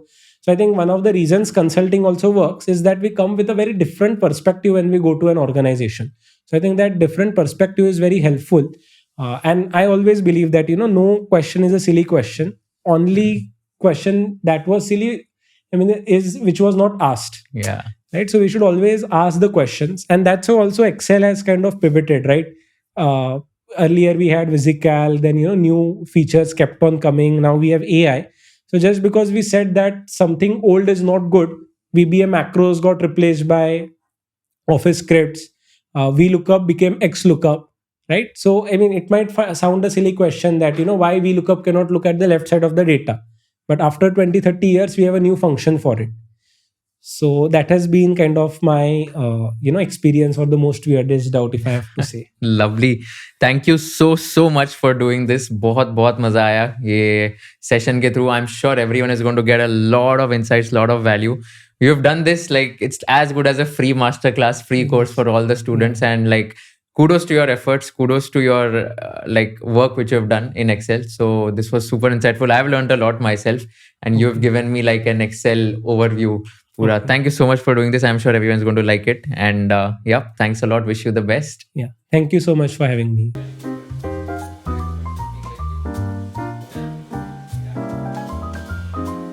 अगर आपको ये video पसंद आया होगा तो I request you to share it with all your friends and subscribe to our channel so that we can give you more value additive content in the shortest amount of time. हमको ये बताइए कि आपको कौन से kind of guest चाहिए, हमको ये बताइए कि कौन से क्वेश्चंस मुझे नहीं पूछने चाहिए थे, कौन से क्वेश्चंस मुझे और पूछने चाहिए थे ताकि आपको और ज्यादा वैल्यू मिल सके, और कौन से ऐसे पार्ट्स हैं जो आपको बिल्कुल पसंद नहीं आए ताकि हम लोग ये पार्ट्स ट्रिम कर सके फ्यूचर एपिसोड्स में। So thank you so much once again for watching this episode and keep sharing all our episodes with your friends and keep giving us feedback so that we can improve and come up with better quality content.